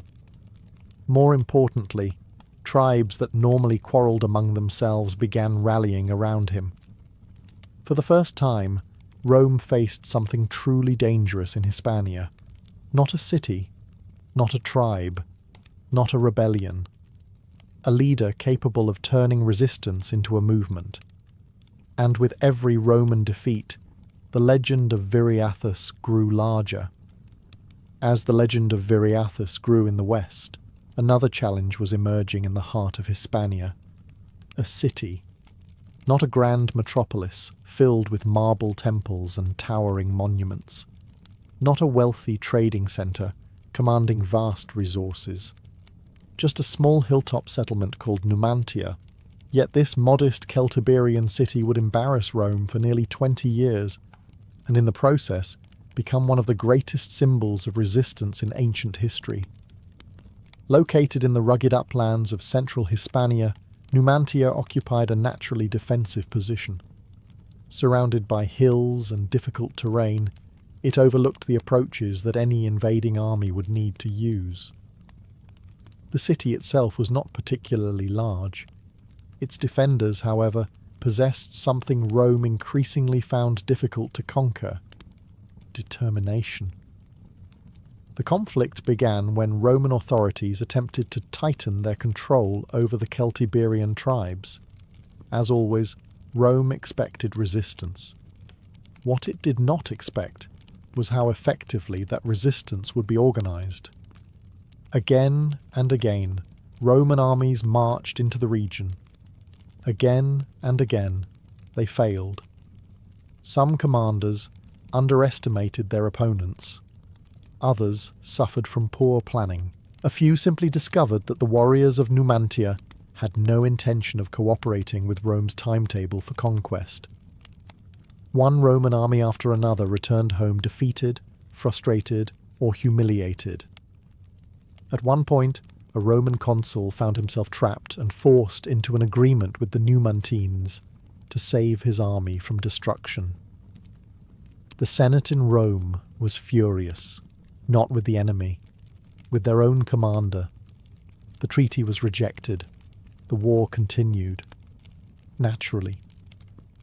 Rome had many admirable qualities, but admitting defeat was rarely one of them. As the years passed, Numantia gained an almost mythical reputation. Roman soldiers spoke of it with frustration.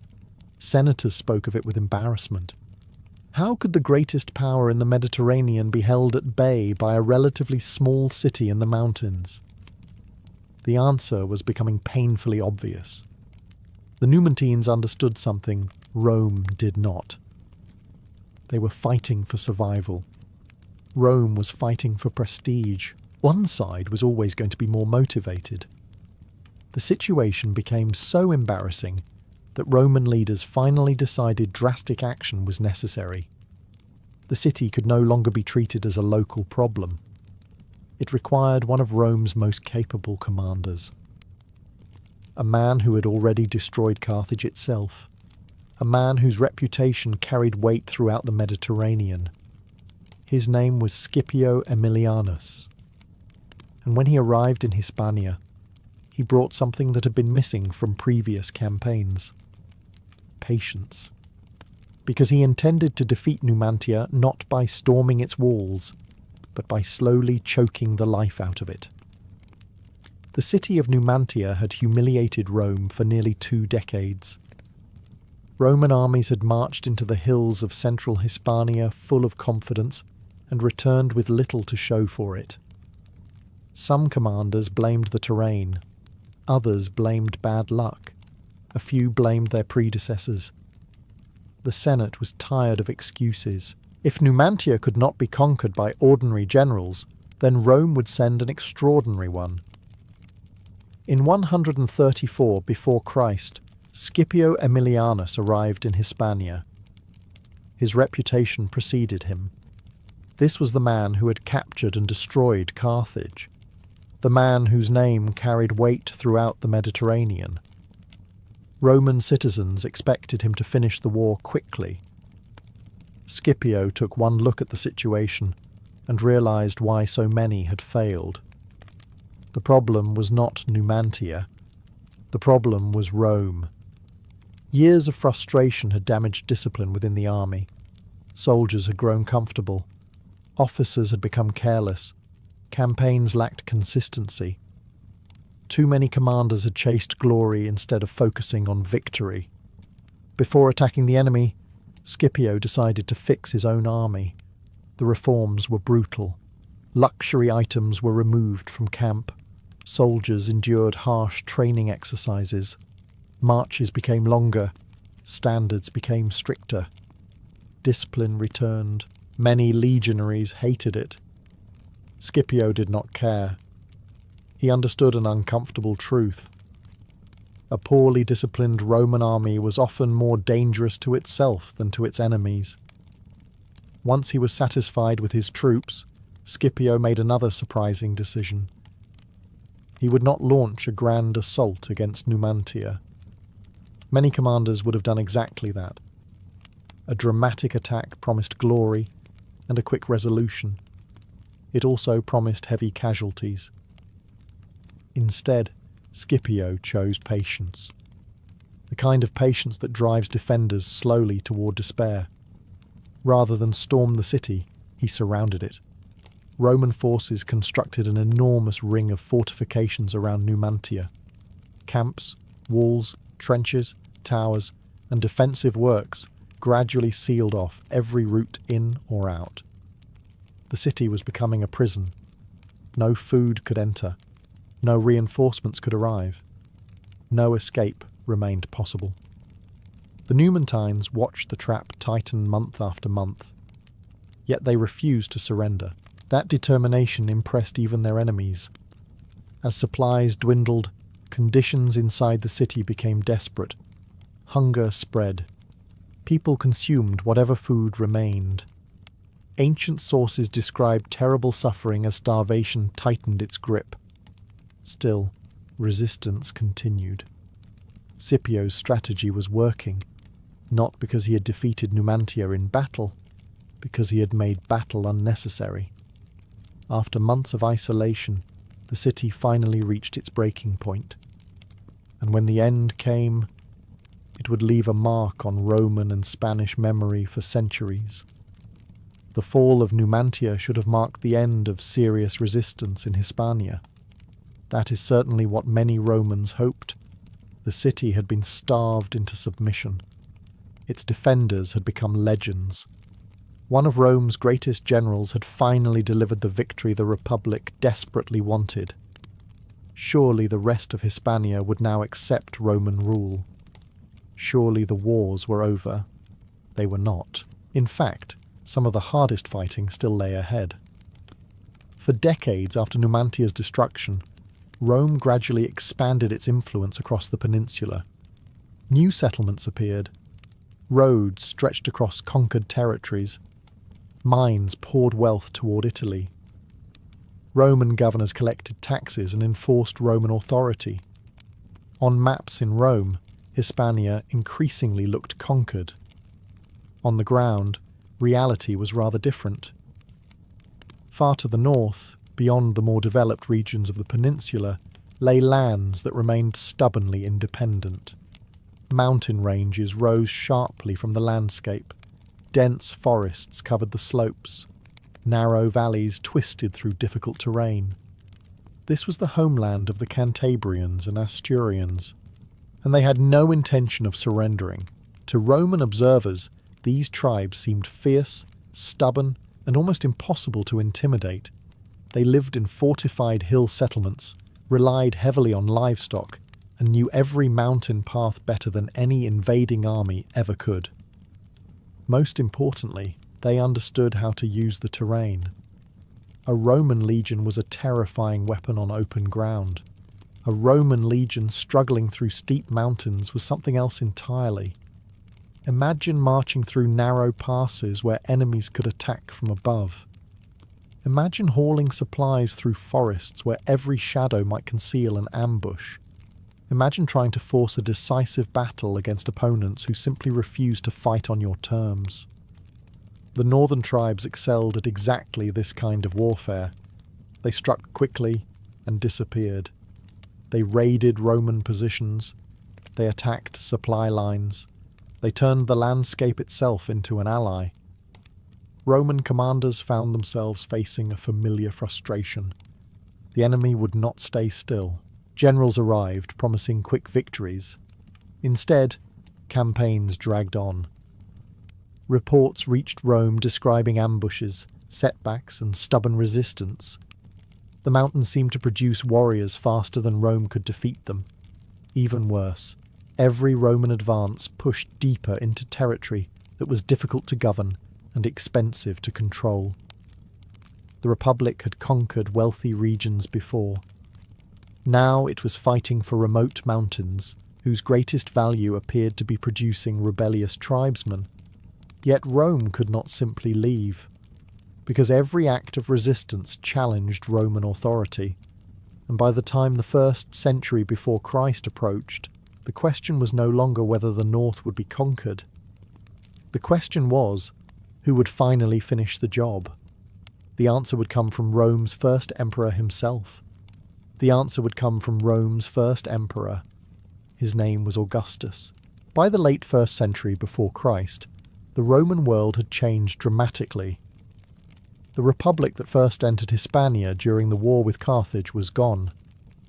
Decades of civil wars had transformed Rome, and Augustus now stood at the centre of a new imperial system. Most of Hispania was under Roman control. Most. The northern mountains remained a problem. The Cantabrians and Asturians continued resisting Roman authority, raiding neighbouring territories, and refusing to acknowledge that Rome had supposedly won. For Augustus, this was unacceptable. An empire could tolerate many things. An unconquered enemy within its borders was not one of them. In 29 before Christ, Rome launched what became known as the Cantabrian Wars. These campaigns would represent the final chapter of the Roman conquest of Hispania, and they would prove far more difficult than expected. The northern tribes fought with the same determination that had frustrated Roman commanders for generations. They knew the mountains intimately. They avoided unnecessary battles. They struck isolated units and vanished into terrain where legions struggled to follow. Roman soldiers found themselves fighting not only warriors, but geography itself. The mountains seemed endless. The weather often turned hostile. Supply lines stretched across difficult terrain. Even experienced commanders found the campaigns exhausting. Augustus became so invested in the conflict that he personally travelled to Hispania to oversee operations. It was a rare demonstration of how seriously he viewed the war. Yet even the future emperor discovered that the north could be frustrating. At one point, illness forced him to leave active command and recover elsewhere, while his generals continued the campaign. The fighting dragged on. Year after year, Roman armies pushed deeper into tribal territory. Forts were constructed, roads were extended, reinforcements arrived. Gradually, the pressure began to tell. The tribes continued resisting fiercely, but Rome possessed something they lacked: time. Rome could replace losses. Rome could send more soldiers. Rome could keep fighting almost indefinitely. The mountain tribes could not. Ancient accounts describe desperate last stands, sieges, and acts of resistance that impressed even Roman writers. Some warriors reportedly chose death over surrender. Others continued fighting long after defeat seemed inevitable. The conflict became less a war of conquest and more a test of endurance. Eventually, endurance favoured Rome. The northern tribes were broken. The mountains that had resisted Roman authority for generations were finally brought under imperial control. After nearly 2 centuries of warfare, the conquest of Hispania was almost complete, but conquering a land and ruling it were 2 very different challenges. Conquering Hispania was one thing. Keeping it was another. For nearly 2 centuries, Roman armies had marched across the peninsula, fought countless battles, besieged rebellious cities, and buried thousands of soldiers.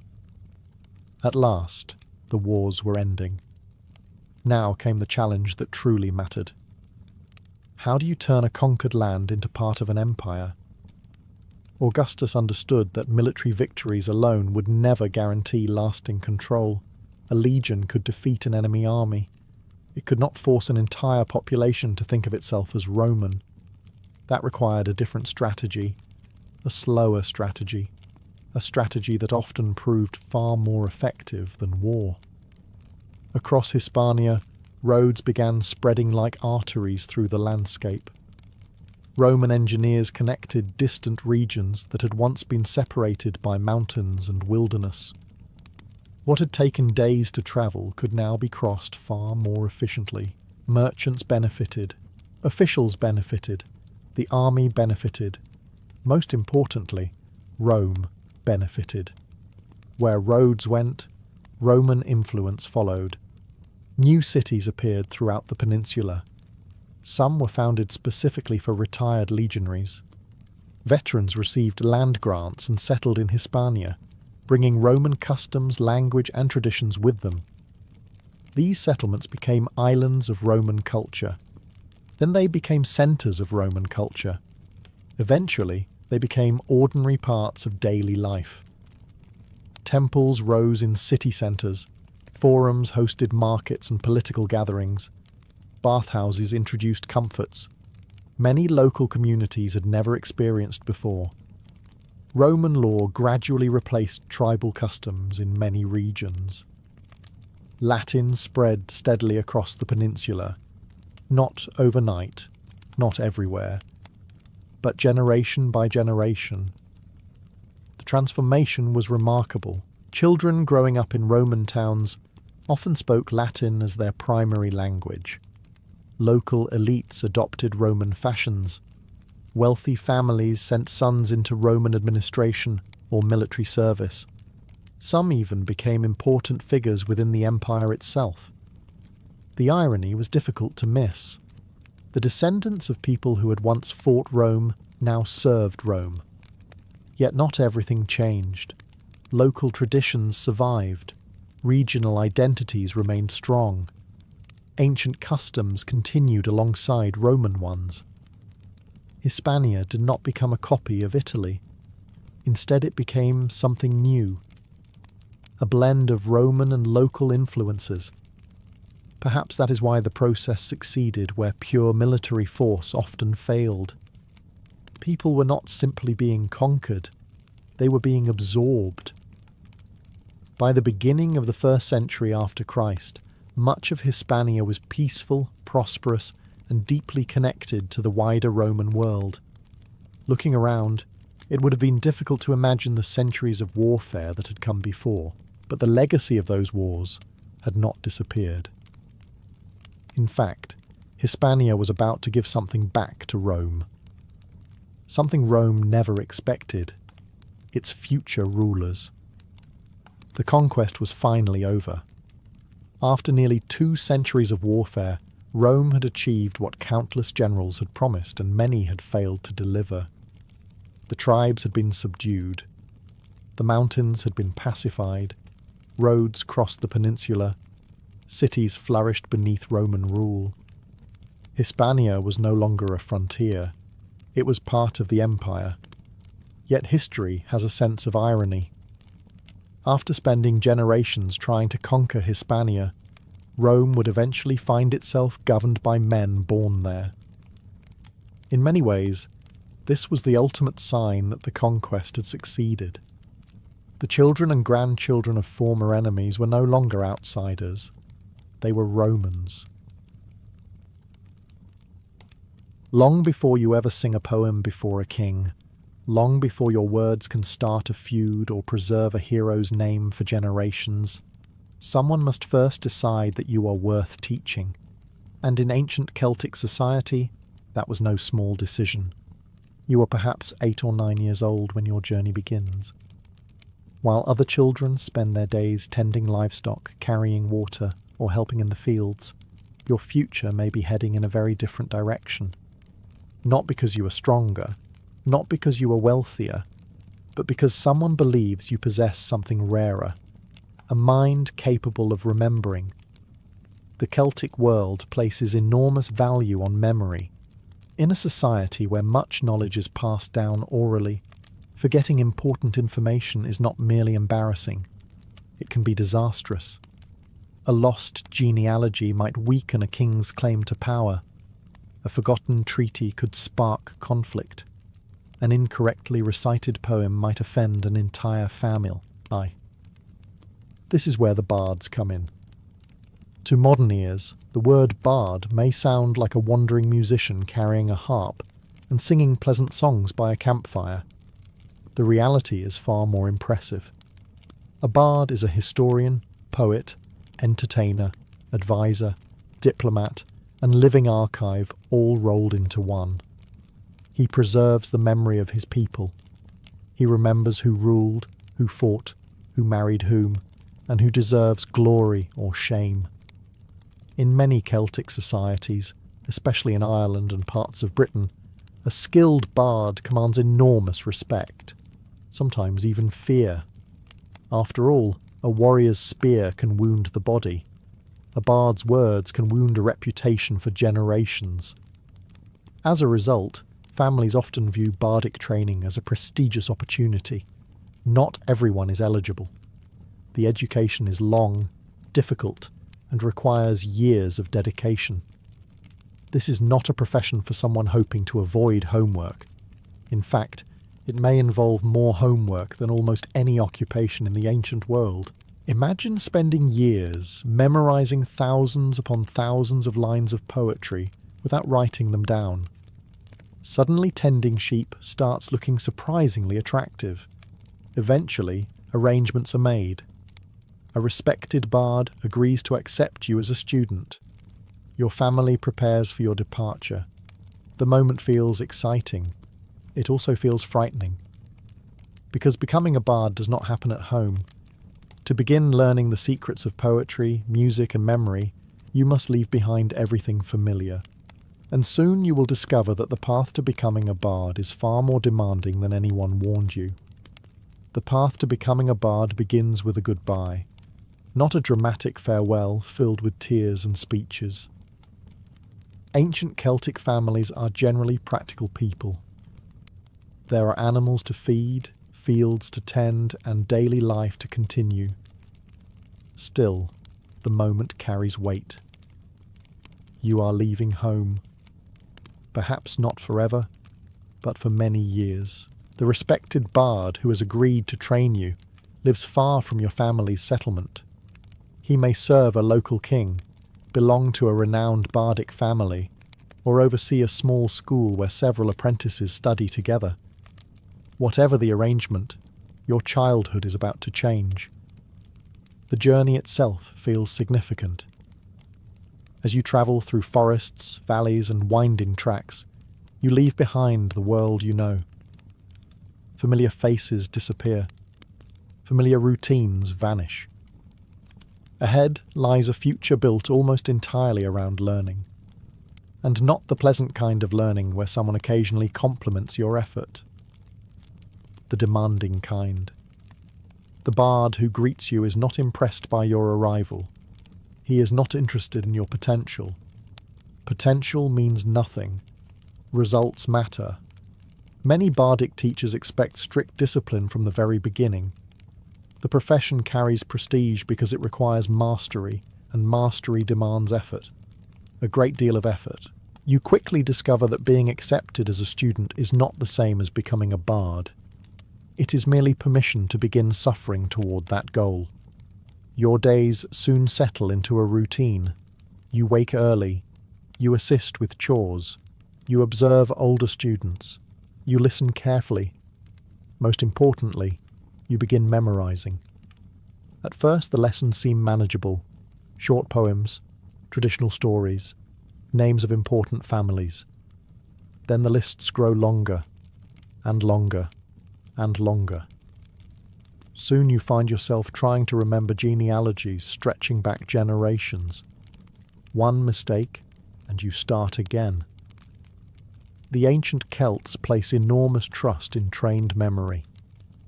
Unlike many societies that increasingly rely on written records, much important knowledge remains oral.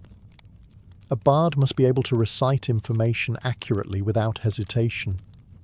There are no convenient notes hidden in your sleeve, no scroll waiting for consultation, no helpful reminder carved into a stone.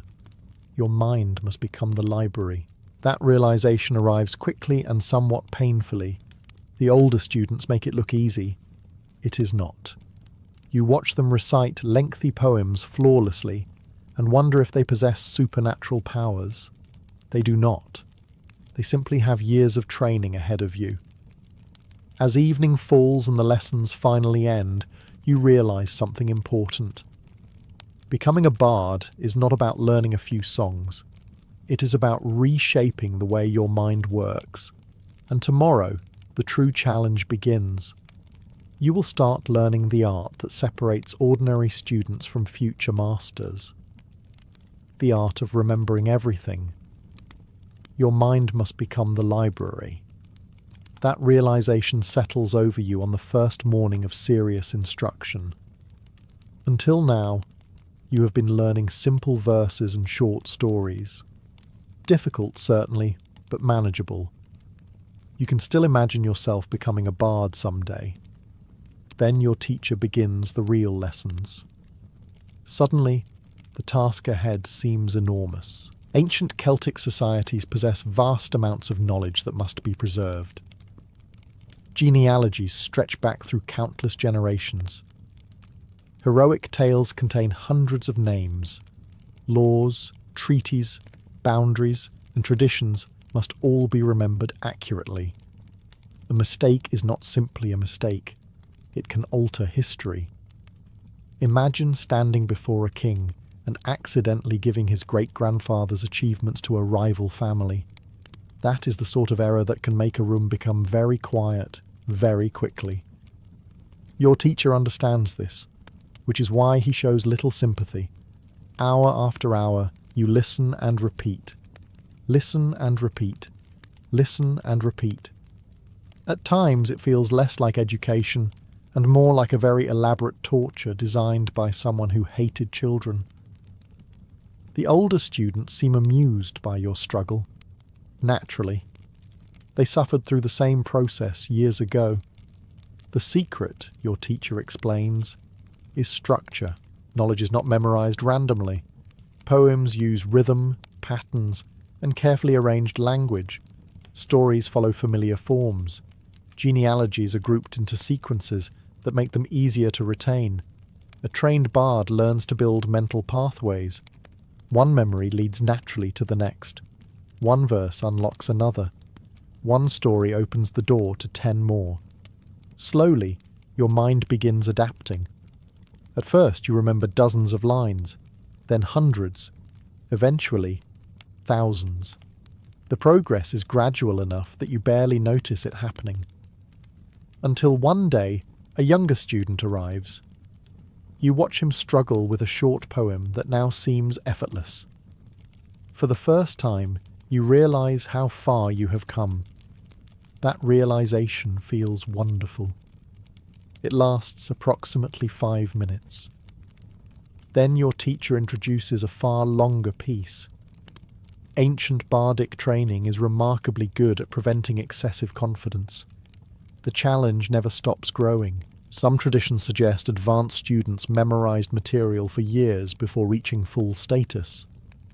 Entire bodies of poetry, history, and tradition lived inside their minds.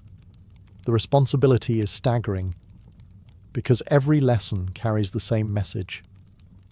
You are not learning this knowledge for yourself. You are preserving it for everyone else. And as your memory improves, another challenge begins to emerge. Remembering the words is only the beginning. Soon you must learn how to transform those words into poetry worthy of a king's hall. Learning how to remember thousands of lines is impressive. Learning how to transform those lines into poetry worthy of a king is something else entirely. By now, you have spent years under your teacher's supervision. The excitement of becoming a bard has faded. In its place stands a more realistic understanding of the profession. This is work, a tremendous amount of work. Your days begin before sunrise. The Bardic School is not a grand academy with marble halls and comfortable lecture rooms. Depending on the region and period, it may be little more than a respected teacher's household, a cluster of buildings, or a gathering place where students live and study together. Whatever its appearance, the expectations remain the same. Excellence. You rise early and join the other students. Some are younger than you. Others are approaching the end of their training. The older apprentices command respect because they have survived years of lessons that many never complete. You secretly suspect they are also slightly insane. After all, anyone who voluntarily memorizes several thousand lines of poetry must be viewed with at least a little suspicion. The morning lessons often focus on recitation. Students stand one by one and deliver passages from memory. Every mistake is noticed. Every hesitation is corrected. Your teacher possesses an almost supernatural ability to detect errors. A missing word, a misplaced phrase, a slight change in rhythm, nothing escapes him. At times, you wonder if he sleeps at all or simply spends the night waiting for students to make mistakes. The afternoon brings new challenges: history, genealogies, law, poetry, music. A bard is expected to master far more than storytelling. He must understand the traditions that hold society together. He must know which families are connected, which heroes belong to which legends, and which ancient agreements still matter. Knowledge becomes a form of power. The competitions between students are particularly intense. Apprentices challenge one another in recitations and poetic exercises. Quick thinking is admired. Sharp memory earns respect. Friendly rivalries develop, mostly friendly. Sometimes a student spends weeks preparing for a contest only to forget a crucial line halfway through. Those moments tend to be remembered by everyone, except the unfortunate student. As evening approaches, the lessons continue by firelight. Voices recite verses into the darkness. Harps sound softly in the background. Teachers listen carefully, correcting mistakes that seem invisible to everyone else. The years pass this way, slowly, relentlessly, patiently shaping students into something greater. Because soon, memorizing knowledge will no longer be enough. You must learn how to perform it, and that means mastering the powerful combination of poetry and music. Memorizing knowledge is only half the battle. A bard is not judged solely by what he knows. He is judged by how well he can bring that knowledge to life. After all, a perfectly remembered poem delivered badly is still a bad performance. And no king wants to sit through several hours of bad poetry. Even in the ancient world, audiences had limits. By this stage of your training, your teacher begins focusing on the skills that separate scholars from performers. The lessons become more demanding, more creative, and in many ways more intimidating. Because now people are listening. You learn that Celtic poetry is not simply a collection of rhyming lines. It follows intricate structures, patterns, rhythms, and rules. Certain forms require precise syllable counts. Others depend on complex sound patterns and carefully arranged phrasing. Every word matters. Every pause matters. Every mistake becomes painfully obvious. At first, constructing a proper poem feels impossible. You spend hours choosing the right phrase, only for your teacher to point out that it breaks the rhythm. You revise it. Now the rhythm works, but the meaning suffers. You revise again. The process continues. Gradually, however, the rules stop feeling restrictive. Instead, they become tools. The same way a blacksmith learns to shape metal, you learn to shape language. Alongside poetry comes music. The harp becomes one of your closest companions. Its strings accompany stories, praise poems, laments, and heroic tales. Learning to play requires patience. Fingers ache. Notes are missed. Rhythms stumble. The harp does not care how much history you have memorized. It demands practice from everyone equally. Many evenings are spent repeating the same melodies again and again, while older students try very hard not to laugh at your mistakes. Sometimes they succeed, sometimes they do not. Performance itself becomes a lesson. You must stand confidently before an audience. Your voice must carry across crowded halls filled with warriors, nobles, and guests. You must command attention without appearing arrogant. That balance is surprisingly difficult. A timid bard is ignored. An overly proud bard becomes annoying. Finding the middle ground takes years. Slowly, your confidence grows. Poems flow more naturally. The harp feels familiar beneath your hands. Stories that once seemed difficult now emerge effortlessly. For the first time, you begin to resemble a true bard. But your teacher warns you not to become comfortable. Because poetry and music are not merely entertainment. In Celtic society, a bard's words carry real power. Enough power to honour a king, or destroy his reputation. A bard's words can honour a king. They can also ruin one. That is why rulers across the Celtic world treat skilled bards with a mixture of admiration, generosity, and just a hint of nervousness. By now, you have spent years mastering poetry, music, and performance. You know how to hold an audience's attention. You can recite histories, stretching back generations. Your harp no longer sounds as though it is actively protesting your touch. But now you must learn the most important lesson of all. Words have consequences. In Celtic society, reputation matters enormously. A king's authority depends not only on warriors and wealth, but also on honour. His fame spreads through stories. His victories are remembered through poems.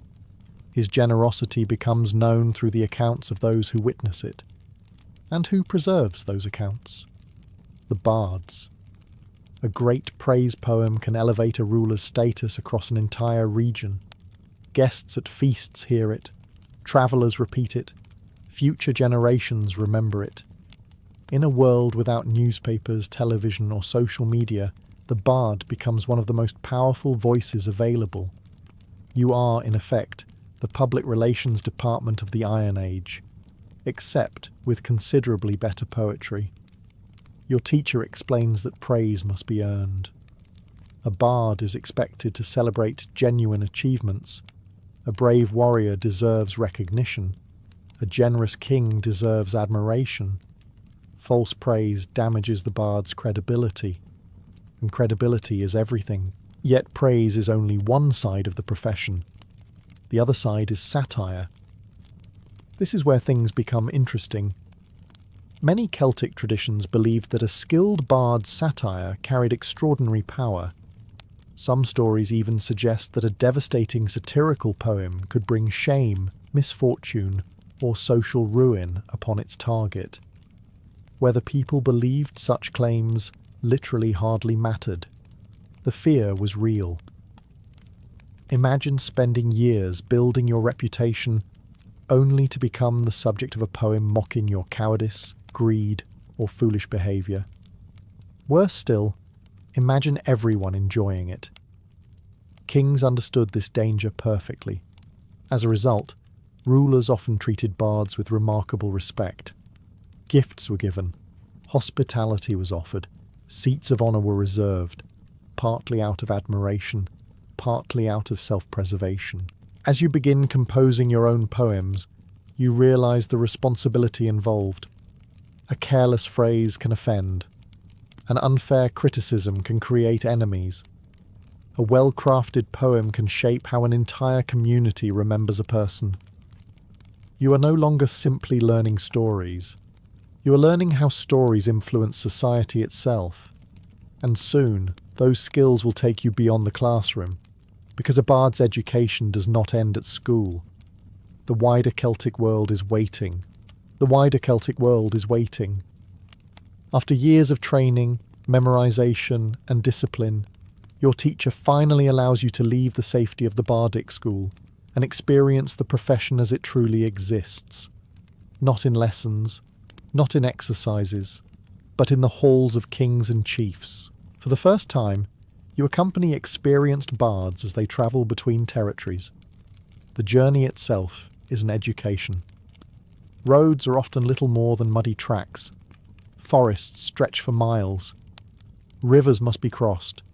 Villages appear and disappear across the landscape. Yet wherever you go, one thing remains constant. People value stories. As you approach a tribal stronghold, messengers announce your arrival. Hospitality is offered. Food is prepared. Guests gather in the great hall. This is where a bard earns his reputation. The feast begins. Warriors sit near the king.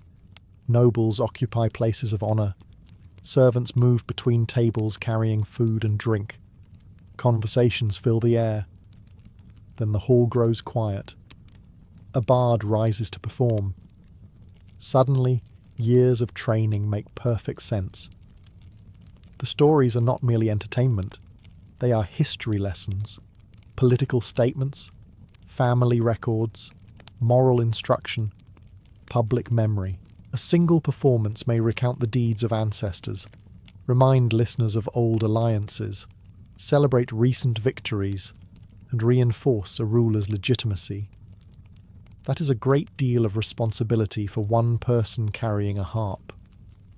As you travel farther, you discover another important duty: collecting stories. Bards do not simply preserve knowledge, they gather it. Every region has its own heroes. Every family has its own legends. Every ruler wants his achievements remembered. You listen constantly. An old warrior describes a battle fought decades ago. A noblewoman recalls a famous ancestor. A traveller shares news from a distant kingdom. All of it may become useful later. The best bards develop remarkable networks of information.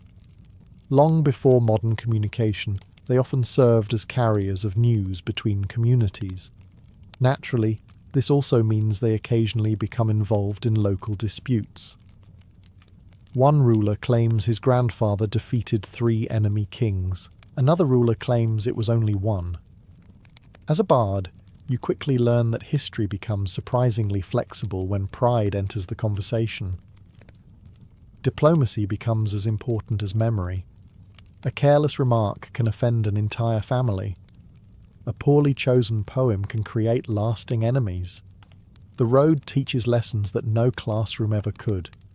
And as your reputation grows, so does the expectation surrounding your future. Because before you can call yourself a true bard, one final challenge remains. You must prove your mastery before those qualified to judge it. You must prove your mastery before those qualified to judge it. For years, your teachers have corrected your mistakes, challenged your memory, and pushed you through exercises that often felt impossible. They have watched you struggle through difficult poems, stumble over genealogies, and occasionally question your own sanity. Now comes the moment that determines whether all those years were worth it. The final examination. Unlike a modern test, there is no simple list of questions waiting on a table, no convenient score sheet, no opportunity to guess the answers and hope for the best. The examination is designed to reveal whether you have truly become a bard, and there is nowhere to hide. The gathering itself is intimidating. Senior bards arrive from different regions. Experienced poets, musicians, and scholars take their places. Some have spent decades serving kings and preserving the histories of entire peoples. You have heard stories about many of them. That knowledge does not make them less frightening. If anything, it makes them more so. The examination begins with recitation. A master bard names a subject, a genealogy, a historical event, an ancient tale. Without warning, you must recite the appropriate material from memory. Years of training suddenly feel very real. One mistake might be forgiven. Several mistakes are not. The examiners listen carefully. Their expressions reveal absolutely nothing. This, you discover, is a skill all teachers apparently share. Next comes poetry. You are expected not merely to remember existing works, but to demonstrate your own command of language. Themes are assigned. Verses must be composed. Complex structures and rhythms must be respected. The challenge is immense. Your mind races. Every word matters. Every line is judged. Then comes music and performance. A bard must command a room, not merely possess knowledge. You perform before an audience that includes some of the finest practitioners of the craft. The pressure is extraordinary. Your hands grip the harp. Your voice fills the hall. For a few moments, years of preparation either succeed or fail. There is no middle ground. Hours later, the performances conclude. The waiting begins. In many ways, this is the hardest part. You replay every answer in your mind, every hesitation, every phrase, every note. Perhaps you succeeded. Perhaps you embarrassed yourself in front of half the bardic community. The uncertainty is unbearable. Then the verdict finally arrives. The masters rise and announce their decision. After years of sacrifice, discipline, and endless memorization, you are no longer an apprentice. You are a bard. But earning the title is not the end of the journey. In many ways, it is only the beginning, because now you must spend the rest of your life carrying the memory of a people. You are no longer an apprentice. The years of training are over. The examinations have been passed. The teachers who once corrected every mistake now treat you as a fellow practitioner of the craft. At last, you carry the title of bard. Yet, as you begin your professional life, an unexpected realization emerges. The hardest part was never earning the title. The hardest part is living up to it. Because now people depend on you. Kings depend on you. Families depend on you. Entire communities depend on you. For generations, you have been trained to become something far more valuable than a musician or poet. You have become a keeper of memory. In the Celtic world, memory is power. A king may possess warriors, cattle, and land, but his fame survives only if someone remembers it. A great victory can disappear within a few generations if nobody preserves the story. A noble family can lose its place in society if its ancestry is forgotten. This is where your true work begins.